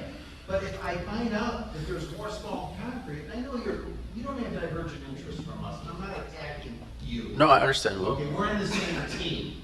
I am concerned that when a quantity overruns, in any contract, if it overruns by anywhere from 10 to 20%, you have the right to renegotiate that item. You're not stuck with that crazy number. So I'm concerned about that. I think that's what you were talking about. That's unknown yet. We don't know that one yet. And to John's point, if the building really was repaired halfway properly, I'm sure they didn't do everything incorrectly, then maybe a lot of that small concrete, because they were doing a lot of it. I mean, poolside, everywhere, they were sounding out concrete. So maybe it's not a big deal, but let's not make it a big deal. Yes. If you see it heading that way, you time out and you say, where is this going? So I would be careful. The projections of the engineers was that the stucco portion of the cost for the entire project was not exceeding $60,000. 60. Okay. That was the projection. Now, it's based on a limited amount of work that's been done so far. So you're saying, so they're projecting it in excess of 60,000 and that? No, less than. Was that in the original bid? No, the original bid did not even have pricing for stucco, because the presumption was, what we did was, instead of putting in a pricing for stucco, the engineer estimated what she thought would have to be spent on stucco.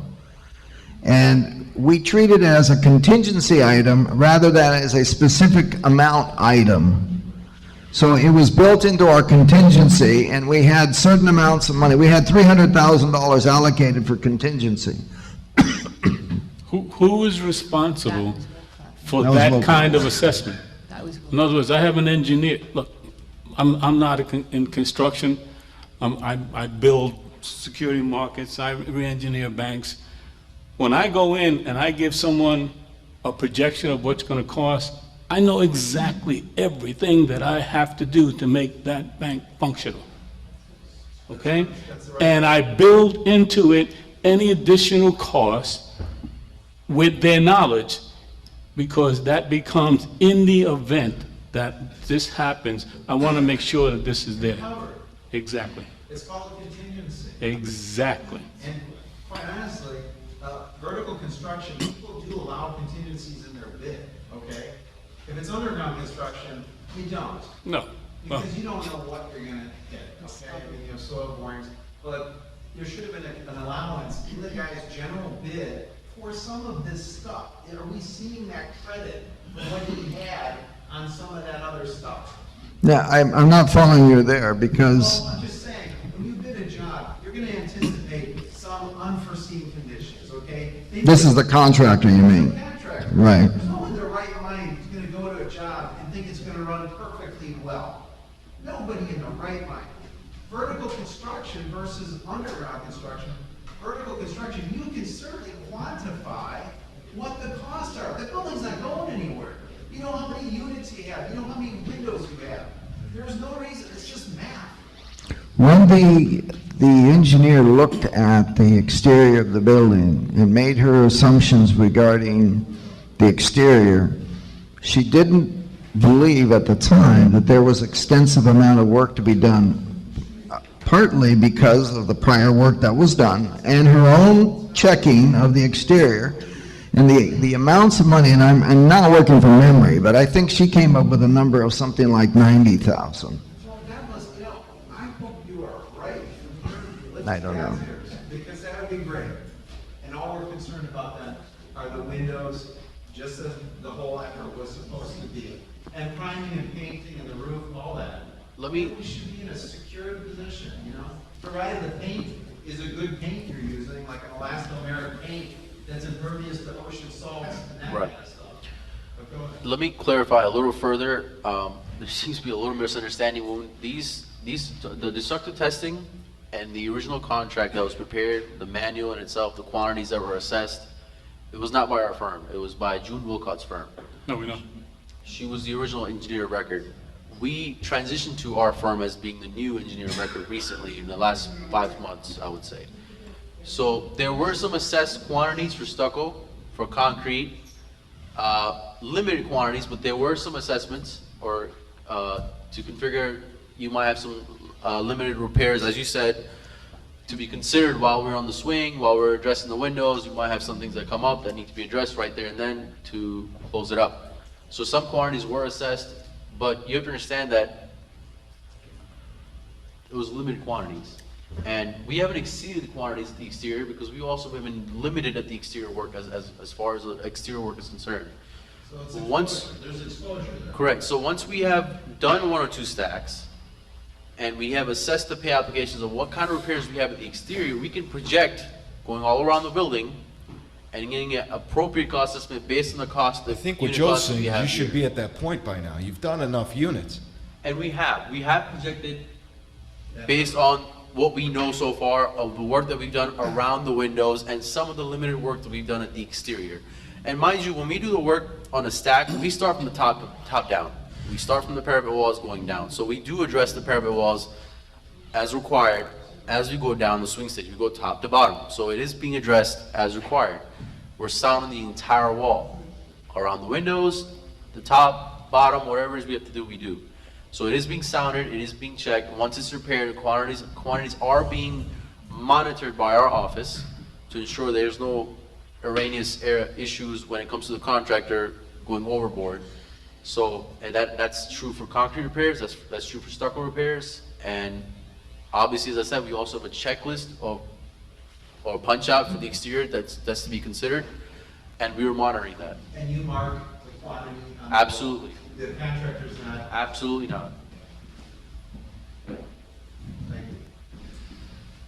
And George, Thank you. George Damiani, 901. I appreciate this meeting because I've been hoping to hear something about this job. Back in February, when you had the 3 bids, the whole idea was to fix these windows without removing them.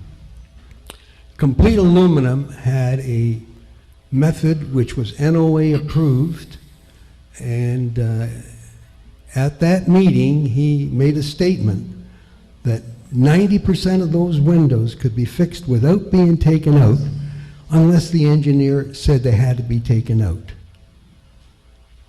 The question I have is that if all the bidding process was on the basis of the contractors repairing the windows without removing them, today we're talking about extras and everything else because they're taking the windows out. So I guess the explanation that I'd like to get is how did we go from fixing the windows without having to take them out to now taking them out and have overage on aluminum? Now, the tubing, I can't understand the tubing because the complete aluminum method is the price that they bid is with a piece of tubing on the top of the frame, the sides, and the bottom. So therefore, they calculated this job on the basis of aluminum all around the window. That's their method of repair.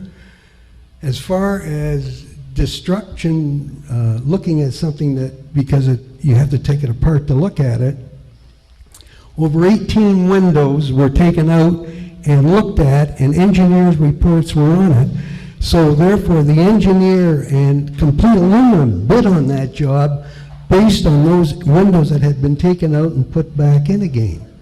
So the question is, how did we go from fixing them one way to now fixing them this way and costing us so much more money? Okay, so let me clarify that further. You might get close to the telephone because that has a very good explanation, but go ahead.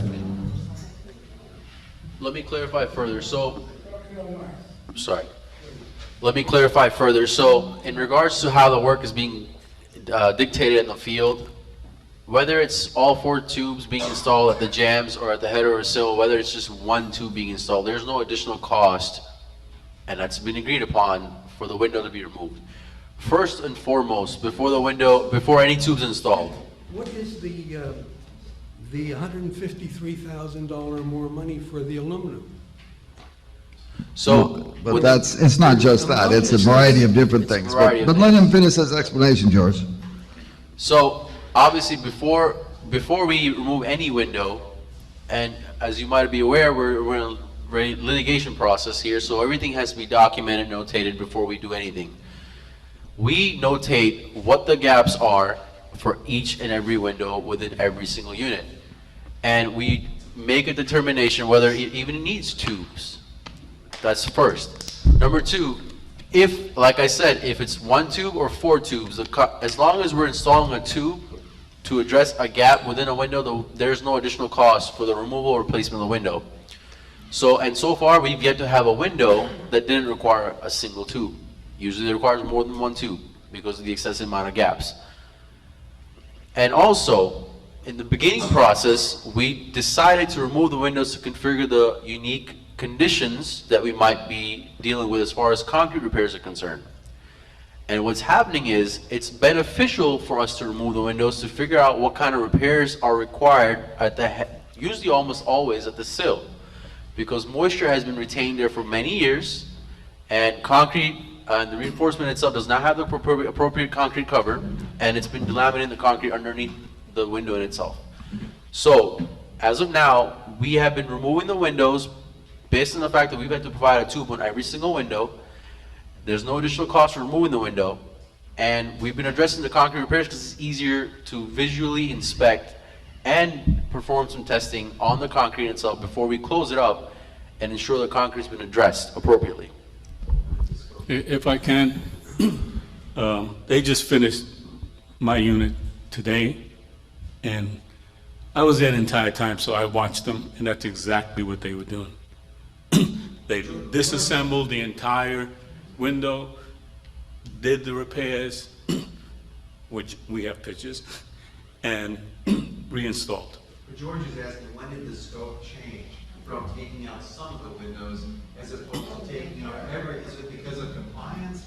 You just want to make sure that everything is right? Well, because it would start out, it sounds like from what he's saying, that some of them were to be removed if need be, not all of them. That's correct. In the very beginning, the specifications were that the windows would be removed on an exception basis, and only if they felt that it was necessary.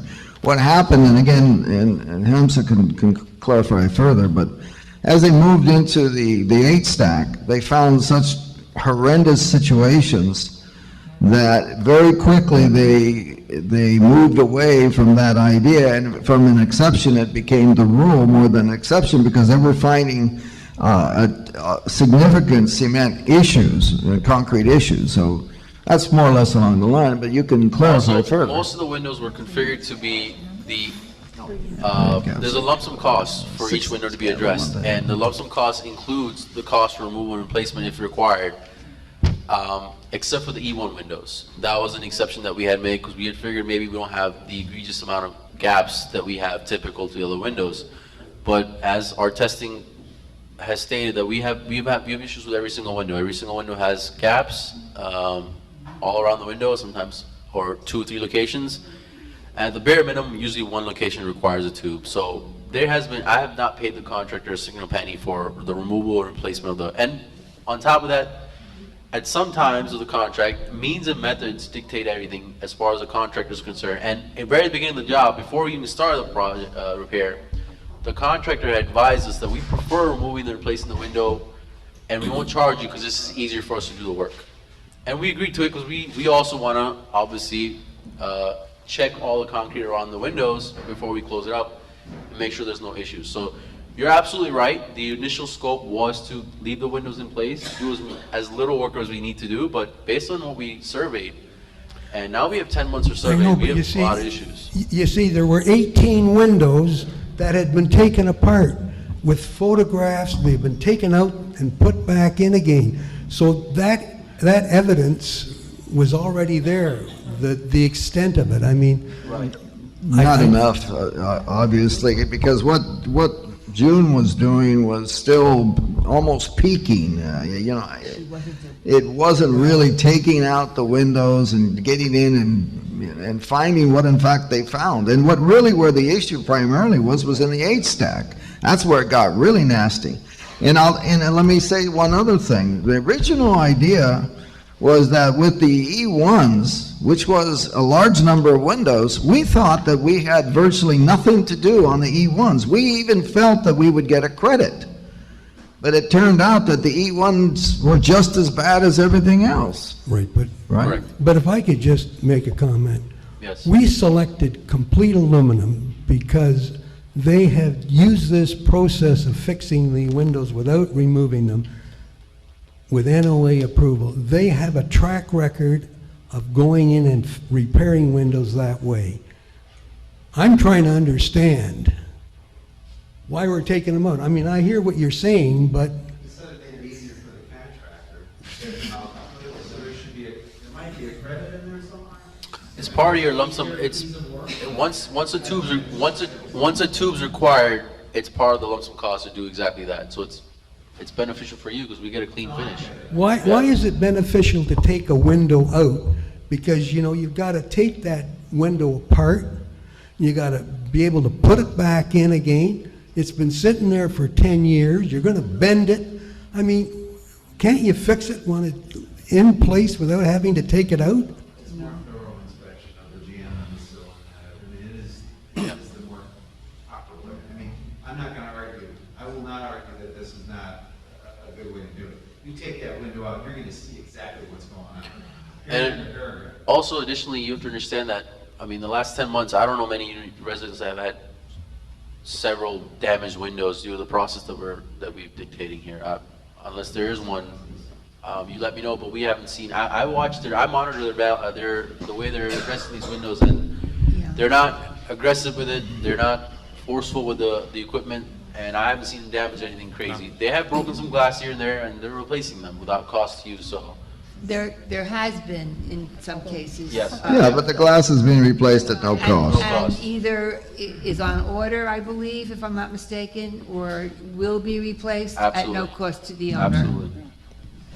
So can you explain the $139,000 charge for additional tubing if the contract price anticipated the tubing going around all the windows? No, the contract price dictated that the tubes at the jams are covered. The tubes at the horizontal, tubes that you require at the horizontal, meaning the header or the sill, were not, they were change orders. As far as if you look at the original contract. The tubes of the jams were configured into the price. And in E1s, we were considering not to have that much work. The fact that we have work requiring tubes, now that's its own change order repair for the E1. But I go back to the destruction again that was already done.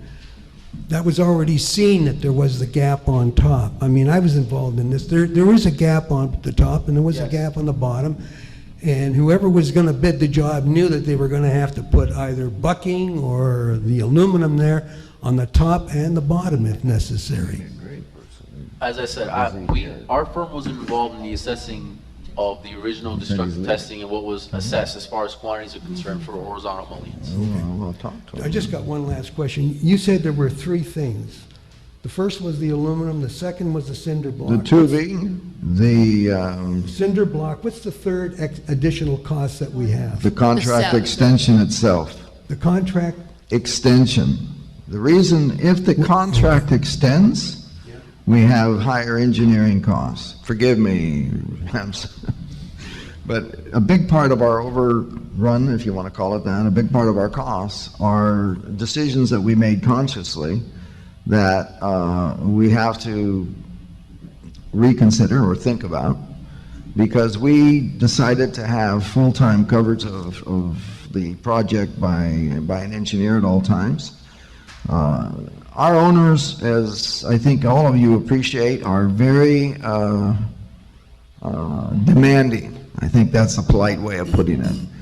And the number of our owners felt that we needed to have full-time coverage of engineering. That was not the original plan. but if that's the case, John, then why isn't Complete having more people here to try to get the job done quicker so that, you know, we don't have to pay additional engineering costs? Because whether the engineer is inspecting 2 apartments or 4 apartments They're on each a year- time, they are on a time project, so they do have to complete it in a certain period of time, or there are penalties in the But contract. But if they're on a time thing, then we knew that the engineer was going to cost us more money when we signed the contract. I mean, The original project was timed to coincide with the contract with the engineers. What happened is we've added about, 45 days, Hamza? Yeah. Something like that, 45 days onto the length of the contract.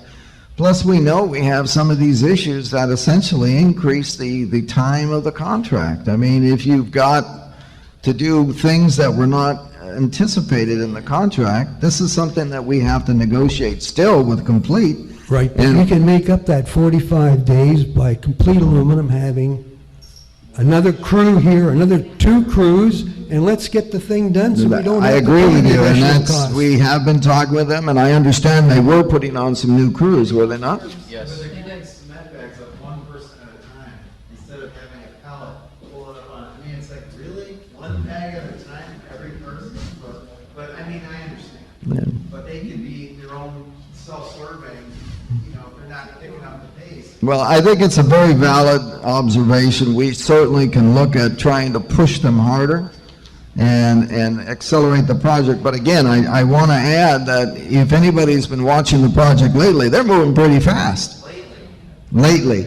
It took a while to get going, admittedly. It did take us a while. When they ask for a change order, do they ask you for a commensurate time extension when they ask you for those change orders? I'm not sure. I have that- not given them No, any I don't think so. Then they're not entitled to any, just for the record. Yeah, no. We always monitor what's going on. If there's an obvious delay because of whatever reason that we might have, we agree upon it between our construction meetings. So it's always agreed upon between the association and the Yeah, engineers. delays are, tied normally into weather conditions and things of that nature. You know, they gotta figure this stuff out, John. When they're bidding a job, it's no secret we're in Florida, okay? I understand, but They should understand what they're gonna be. but they can't be on the scaffold if you got 25 mile per hour winds out there. They can't charge us for extension in time. We're not weather forecasters either.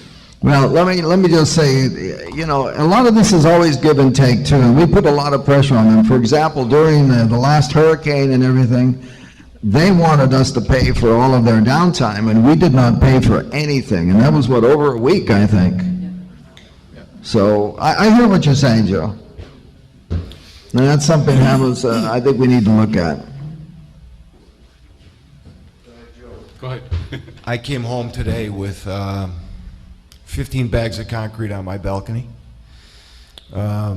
Basically, the lentils ruined. I'm really not happy with the work. But when did my home become their concrete staging area? How is that okay? No, that's not appropriate now. I'll look into that absolutely right away. And there's crap all over the place. On the ledges, you have debris, excuse me, you have debris bouncing off the windows, scratching the windows. What's going on here? We're going 2 steps forward, 5 steps back. Give him your unit number, please. 1206. Thank you. The one with all the concrete on the balcony, stacked up on my balcony. I was ready to throw it over. That's not appropriate. I didn't. I understand. That's not But it's unacceptable. I agree. But check out the work that was done today, because any inspector would fail it. They would have you tear it back out, replace new lentils, and start from scratch. I'll look into it right away. Thank you, sir. Just one last question, John. At the last meeting, you had said any questions on the window project were for tonight. Sure, fire away. And my question is, where are we financially on this project right now? And how much more money are we going to be assessed, projected to finish the other half of the building? I think that ultimately comes up to the new board, because the new board may want to do things differently than the present board. Excuse me if I could just, you're the board right now, so you must know I where have a you're at number. right now. I have a number. Okay, that's what I want to know, I'll what get your to it. number is, not what the new board's going to do, but where are we financially today? Today, we're not much farther than we were when we answered that question a week ago or so. We're still right around 45%, thereabouts. And, yeah, thereabouts. And if you project on the basic cost right now, we're going to have an overrun on the project of somewhere around $600,000 to $800,000. What? Yeah, that's correct. Yeah. Now that's assuming that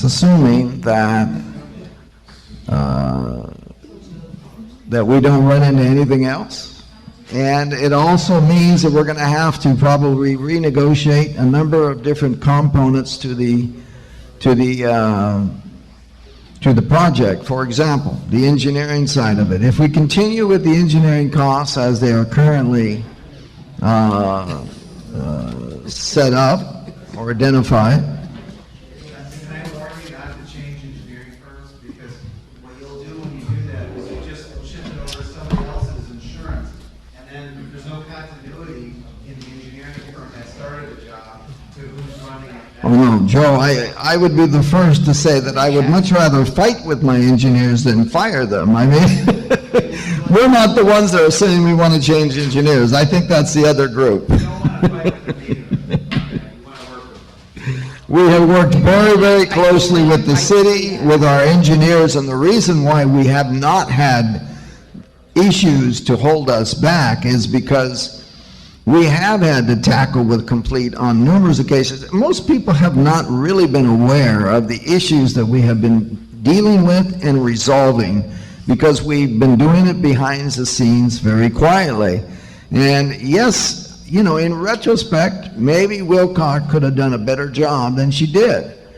You know, maybe she could have. But the fact is, we're living with the project manual that she prepared.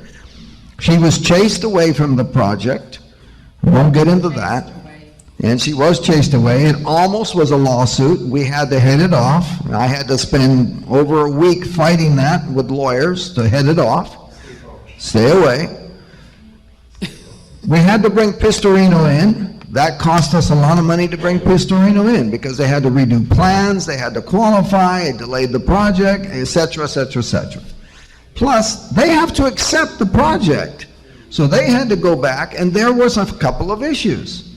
So we had to then go back to the city on some of these issues, because ultimately it came back to, how do you apply the building code? And that's, the city gave Pistorino their backing and said, yes, you are applying the building code correctly, move forward, you're doing the right job. So that's where all of that came about. So we did have a very slow start. We had to get up momentum, and that cost us a lot of time and issues. I said that there were 3 items, and I will come back to that again. We know that if the calculations are correct, the projections are correct, 339,000 on the cells. All right? We know that we had to spend some amounts on additional permitting, not that much. We spent, I think, 15,000 more on additional permitting. That's a small number. Is that because the value of the job went up? Yes, basically. But that was far less than we would have had to have paid had we had to take out a new permit. Had we had to take out a new permit, it would have been another 50, 60 grand more. So where the major cost is really still in the tubes, because of the additional tubes that are required, and that's where the additional cost is. And it's primarily in the E1 windows, which we did not expect to have a problem with. Correct? Correct.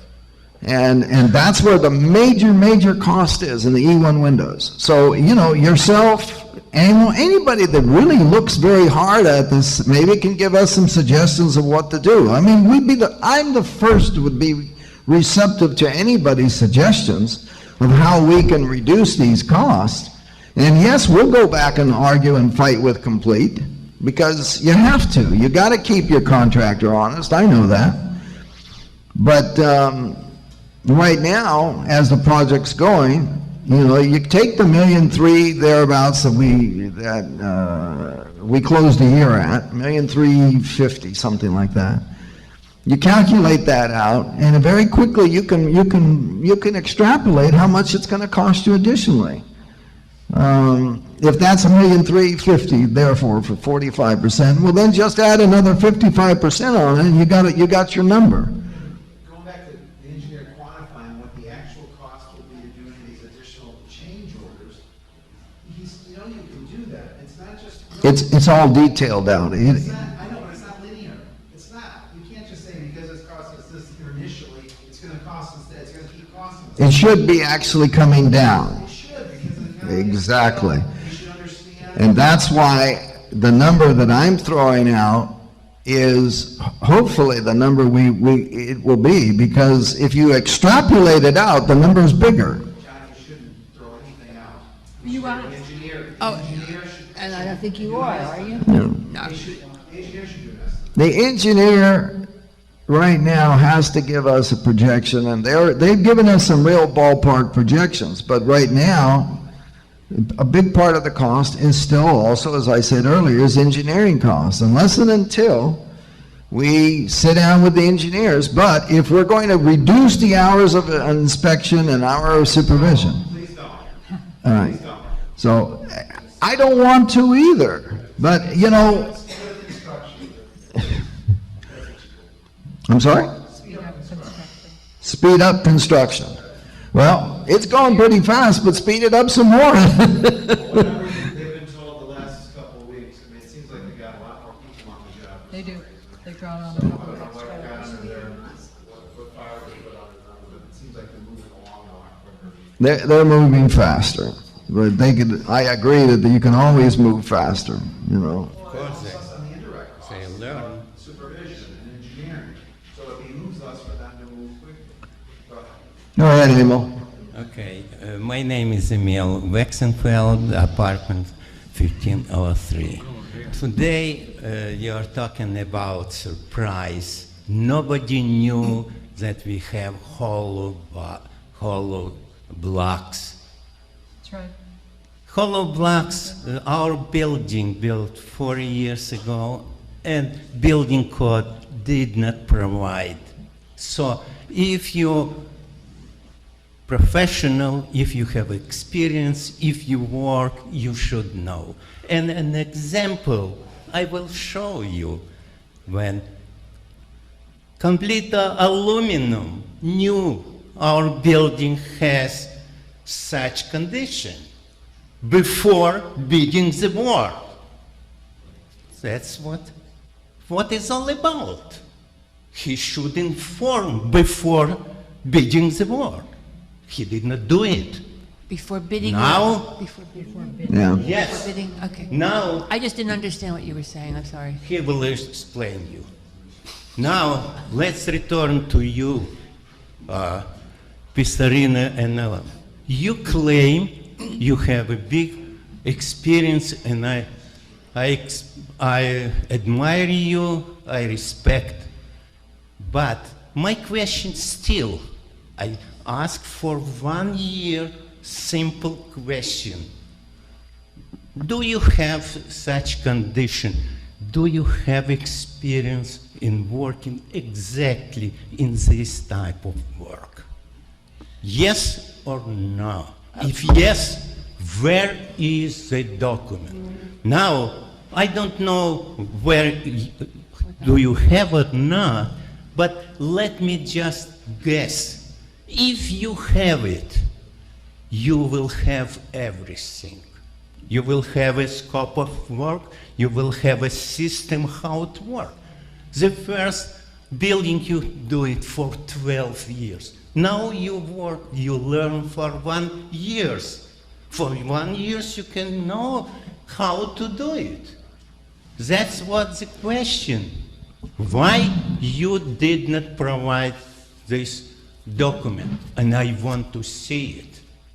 What I'm not sure what I document. want to see they have experience exactly. But we this provided type a lot work. of that information, And this will help us to evaluate what we have to do. Well, aren't you guys involved in a project about 3 times as big as this right now? I don't care which is big or not. I'm talking about specific work. And It's the same type of work. no, I believe, and I am strongly believe, this type of work never done before. Has your company ever done this type of work before? Yes. Did you work with aluminum? Complete aluminum? Yes. No complete aluminum. This type of work. Okay, let's tell. With aluminum tubing you're talking about. We have Millions. wood box, and you replace for aluminum. You change philosophy of the structure. You change a wood box which consider not structural and produce column which is structural with connection top and bottom. And by the way, let me ask you, did you see shop drawing? Who made shop drawing for this? But wait a minute, you've asked, let him respond at least to one question and then ask the next one. Question is, Do they have experience? Speak no, about. I just want to share what I know. Well, wait a minute, you asked a question, let him answer the question. Okay, question. Do you have calculation of connection column to slab, top and bottom? Sir. No, column. Connection, column, top and bottom. Yes. Do you have or Sir, we had to get a permit and we had to have several meetings with the city of Palm Beach. And yes, we have calculations for everything on earth. And there are shop drawings for the tubes that are being used on this site. Okay, They were created by Apex Engineering. The contractor hired this engineer, separate engineering firm. Let him answer the question. And Sir. in addition to that, the tubes are being used in place of the wood box to assist in not having to fill cells on your walls. Some of the windows are being installed onto hollow jambs. As a separate system to support the window. So what can you give me, when you provide this, who received this, who made this shop drawing? The shop drawings for the tubes were created by Apex Engineering.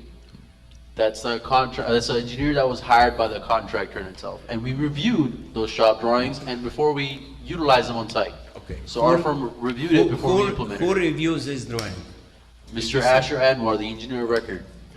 Do you have this drawing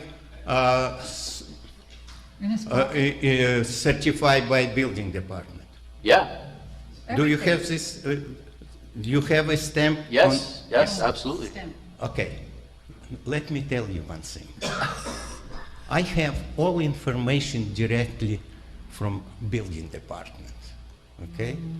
And shop drawing was presented on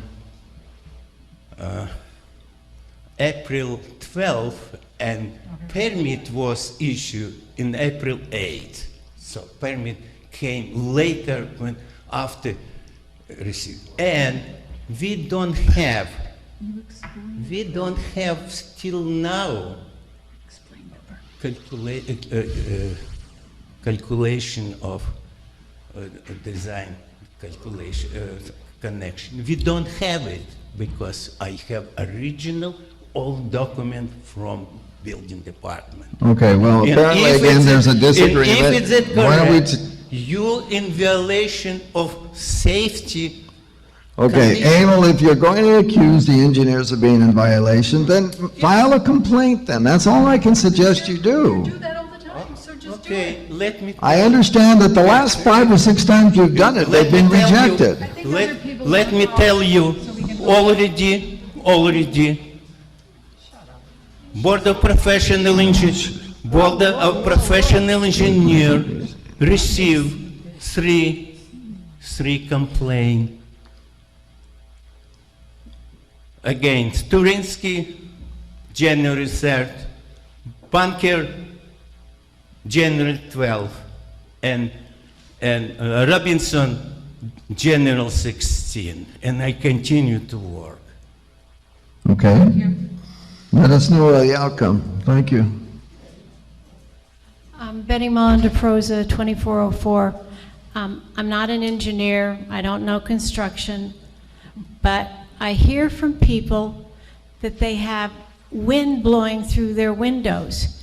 Now, they didn't have it before the construction people repaired their window. Why do they have it now? Okay, so we've actually been investigating this issue. We have seen it in certain units. It seems to be the weather stripping in itself might have been, it's brittle to begin with. Some of the windows haven't been open in many years or many months to start with. So when the windows were removed, they might have disturbed the weather stripping in itself. So we have implemented a protocol that we have not implemented as of yet. We are still researching the issue. The wind never completely goes away. I invested in several units where the windows have yet to be repaired. So, and it usually occurs at the drops, which is facing the ocean, where it's usually zone 5s. So yes, the issue has become apparent to us in several units, not many, but several. We are taking course of action to address the issue. I've already made arrangements with the contractor to order some felt and weather stripping and other protocols that are implemented to help assist to make sure there's no additional cost to the association. And we're in due process of researching the issue, and addressing it as we move forward. One of the things we had to do is, first of all, again, remember these are 10-year-old windows, and a lot of the parts you just don't find anymore. For example, the sliders, you can't get the locks on the sliders, so they had to go out and try to find substitutes that would work. The same thing went with the felt that they had to use on these windows. The window manufacturer doesn't have it. They don't have that for that particular window. So they had to go out and find the felt that would work in that window, which is what they've done. They found the felt. Now we've got to start doing some testing to see how we fix it. It has to be fixed. I mean, we're not going to leave the windows that way. So going forward, they know that this is an issue and they're prepared to have the windows that they're installing now not have any windows. It has to be fixed. No. I'm asking, are they prepared to install windows so they don't leak anymore? Because they know... Well, this is not leaking. It doesn't affect... The wind blowing, whatever it is. Yeah, you hear a wind sound, but it's not it's from what I understand, it's not a structural issue. It has something to do basically with the weather stripping that has to be properly installed. So that's what the engineers, hopefully they're going to do some testing very soon on it. I think sometime in the next couple of days they're going to start doing some testing to see if they can remedy it or how they're going to remedy it. But the bottom line is it's got to be fixed. Yeah, and I'm asking, as somebody who hasn't had their windows done, I would like to know when they go into my condo that they have it prepared in a way in which I'm not going to experience this wind problem. Well, again, understand that there's not that many units that it's occurred in, and it has occurred in a couple. So, I mean, we are obviously addressing it. It's not unlike we've had some broken windows as well. They have to be addressed. They have to be fixed. Can I just add something to this? Because they just completed my unit. When they came in, the entire room was covered. They sealed it so that there would be no wind coming into the unit. They covered all of my furniture. They covered everything, my paintings, everything. Covered everything. So that, and of course we had to move all the furniture out so they had clear access. Effectively, we had very little wind coming into the unit until they actually removed some, piece and stuff. Yeah, I'm asking once they're finished, when they say, "Hey, ma'am, you've got your job done. We're leaving now." I want it when they leave that my windows don't have the wind. Well, that's his responsibility to make sure that That's what I'm asking. I want to make sure because I'm not done yet. I want to make sure when they walk in None my of those condo. apartments have gone through a punch list check yet. That's right. They did do my apartment, and I had a whistle, and they fixed it. It was no big deal. It was just some felt that they hadn't put in the gas. So, yeah. So they actually did fix yours and okay. It's fairly easy and quickly fixed? Have you been up to his apartment? No, actually, the way we've done it is I always have the contractor first go in themselves, check everything, and then I will probably be in your unit pretty soon also to verify what they did.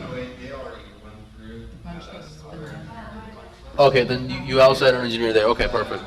Even before that, if anybody needs a temporary fix before they come in and do the punch list, if you hear where it's whistling from, you Mark can it. put like a little bit of tape over that section, and that stops the whistling. So, not that.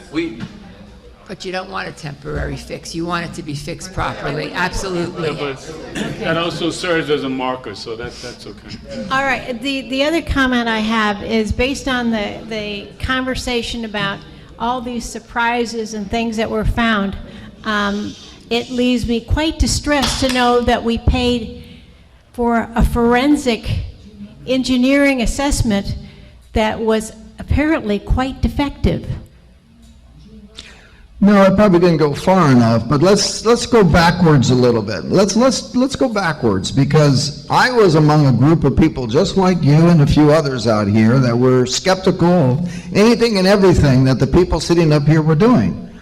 And we said, and my whole platform when I was elected 2 years ago was basically, I promise that we will get to the bottom of it. We will look at every different thing that they did. We will check with all of the people, all the engineers, and that's exactly what we did. We spent a year looking at everything we could. And yes, we did hire a forensic engineer, and that is her specialty.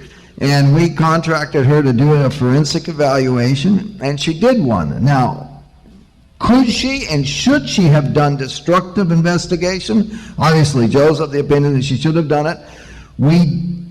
That it never came up as an issue to do it, because the conclusions she arrived at were that, hey, everything that everybody said before is true. You got a serious problem. You guys need to move ahead. And then we started having a lot of other issues that I won't get into. But the bottom line is, yeah, she did some work. Should she have done destructive work? Yeah. I mean, I'm a Monday morning quarterback just like you. Yeah, she should have done it. Yeah, well, But she in didn't. my mind, it was a defective effort. Well, whatever. But yeah, but it's water over the dam, or under the dam, or however it goes. I'll make this quick. One thing on the sound, wood bucks attenuate sound better than aluminum tubing, just for the record, okay? It's an insulator. So that might be some of it. So you would need weather stripping as a counter to that. But Well, I felt the same in the beginning when I heard the issue. The problem is we haven't had many issues. my unit doesn't whistle. So, Right, so the thing is, when we investigated, it always usually opens to the sliding glass doors at the corner ends of the operable windows. That's typically where it's coming from, and what it seems to be is the mustaches at the top corners, or bottom corners, or the weather stripping itself. Sometimes they need to reposition the frame if required, to make sure that the wind doesn't escape into the channel and make that little noise that you're hearing. So, like I said, we've prepared a protocol. This is a recent issue. it becomes a punch list item. I would say it's a punch list It item. is a punch list item, yes, sir. One thing that just came up, and I don't know who brought it up, but it was interesting. When you answered, you said that the contractor hired an engineer Yes. to design the protocol, if you will, of this method. I'm actually learning quite a bit from what some of these people are saying. Not the method. I think it wasn't the method. It was Well, the just tube- using the tubes. Yeah, Using the yeah, tubing, yeah. I mean, that's a big deal. So I get concerned when a contractor hires an engineer to present a solution. Yes. We call that value engineering often. As a contractor, I might say, well, I bid it to do it this way, but if I could get this approved, I could really rock and roll on this job, and it'll still be in compliance, okay? It would make my job easier. Right. So we call it value engineering, as you know. So I'm just wondering, I'm just being, you were saying skeptic. I'm not skeptic, I'm just a realist, right? Right. They may have gone in with this process because it is more efficient to go in this manner, to just go through, because of the economy of scale. So when you talk about change orders and all this, I mean, again, the scrutiny really has to be on your shoulders to watch the cost. I would do a freaking time study as they're doing it to see exactly how long it's taking them, and put their labor hours to come out exactly what it should be, and not them give you a quote, just say, hey, here it is, this is what it should be. So please watch that very carefully. Absolutely. And also to your point, the shop drawings that were created were obviously created after the fact that we had obviously the original engineering record had agreed that we're gonna stick with using tubes on the building for various areas where we have gaps. But Emil mentioned that the permit was taken out prior to that value engineering. Well, we'll have to look at that a little bit more closely. That's his I'm perspective. just saying, it sounds like to me it was done in a Okay, whether it was or not, but I'm just saying, it sounds like the value engineering may have been done. But you have to understand that as an engineering record, and you're very well aware, we had to thoroughly review it ourselves, whatever they proposed to us, before we even submitted it to the building department. So they prepared it, we reviewed it, or specifically Mr. Asher Anwar, who was the engineer of record, he reviewed the calcs, we approved the calcs, and then it was submitted again to the building department. And anytime we have revisions to these documents, the same procedure occurs. We review the composition of the calcs, review everything, and then send it to the building department again for recertification. Now, there were a number of situations that, again, going back to the 8, that we didn't, there's some places where they didn't even have support how long was this job projected to be on the construction? 300 and... Originally, it was about 13 months. Originally, it was about 13 13 months. You said pay up 9, so you're 9 months into it? Yeah, about 9 months. Right now, Joe, just for your information, the Just one targeted completion date is October 3rd, I think. That's the targeted, and supposedly the apartments are done sometimes early June, I think, is it not? It's early June, that's the apartments, yeah. The interiors. Okay, my question to Judy. Judy, do you remember we speak at the beginning when, and I show you a shop drawing and show nothing appeared to this job. Nobody approve it. The question is now, do you have such document which engineer from Pisarina just mentioned? Yes or no? I think she'll have to review her files and determine now that. review, we have.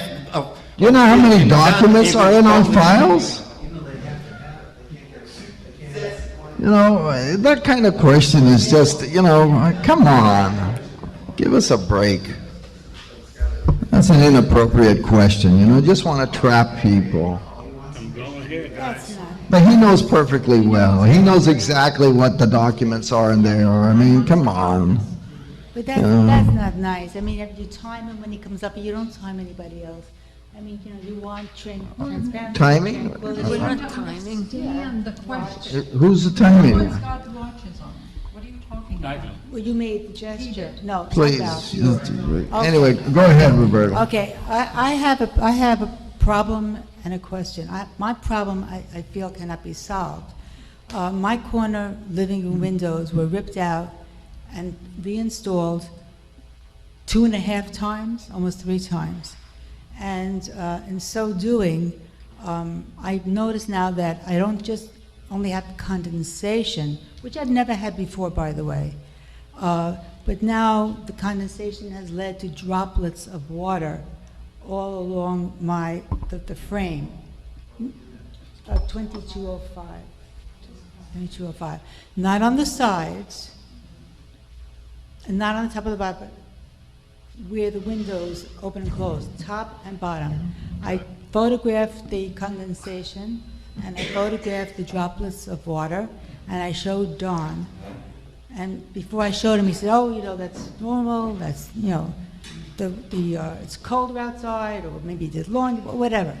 Things that, but I'm sorry. I've never had it before. Okay. So I took out my phone and I showed him the photographs, and he said, "Oh my gosh, I didn't realize how much water there is."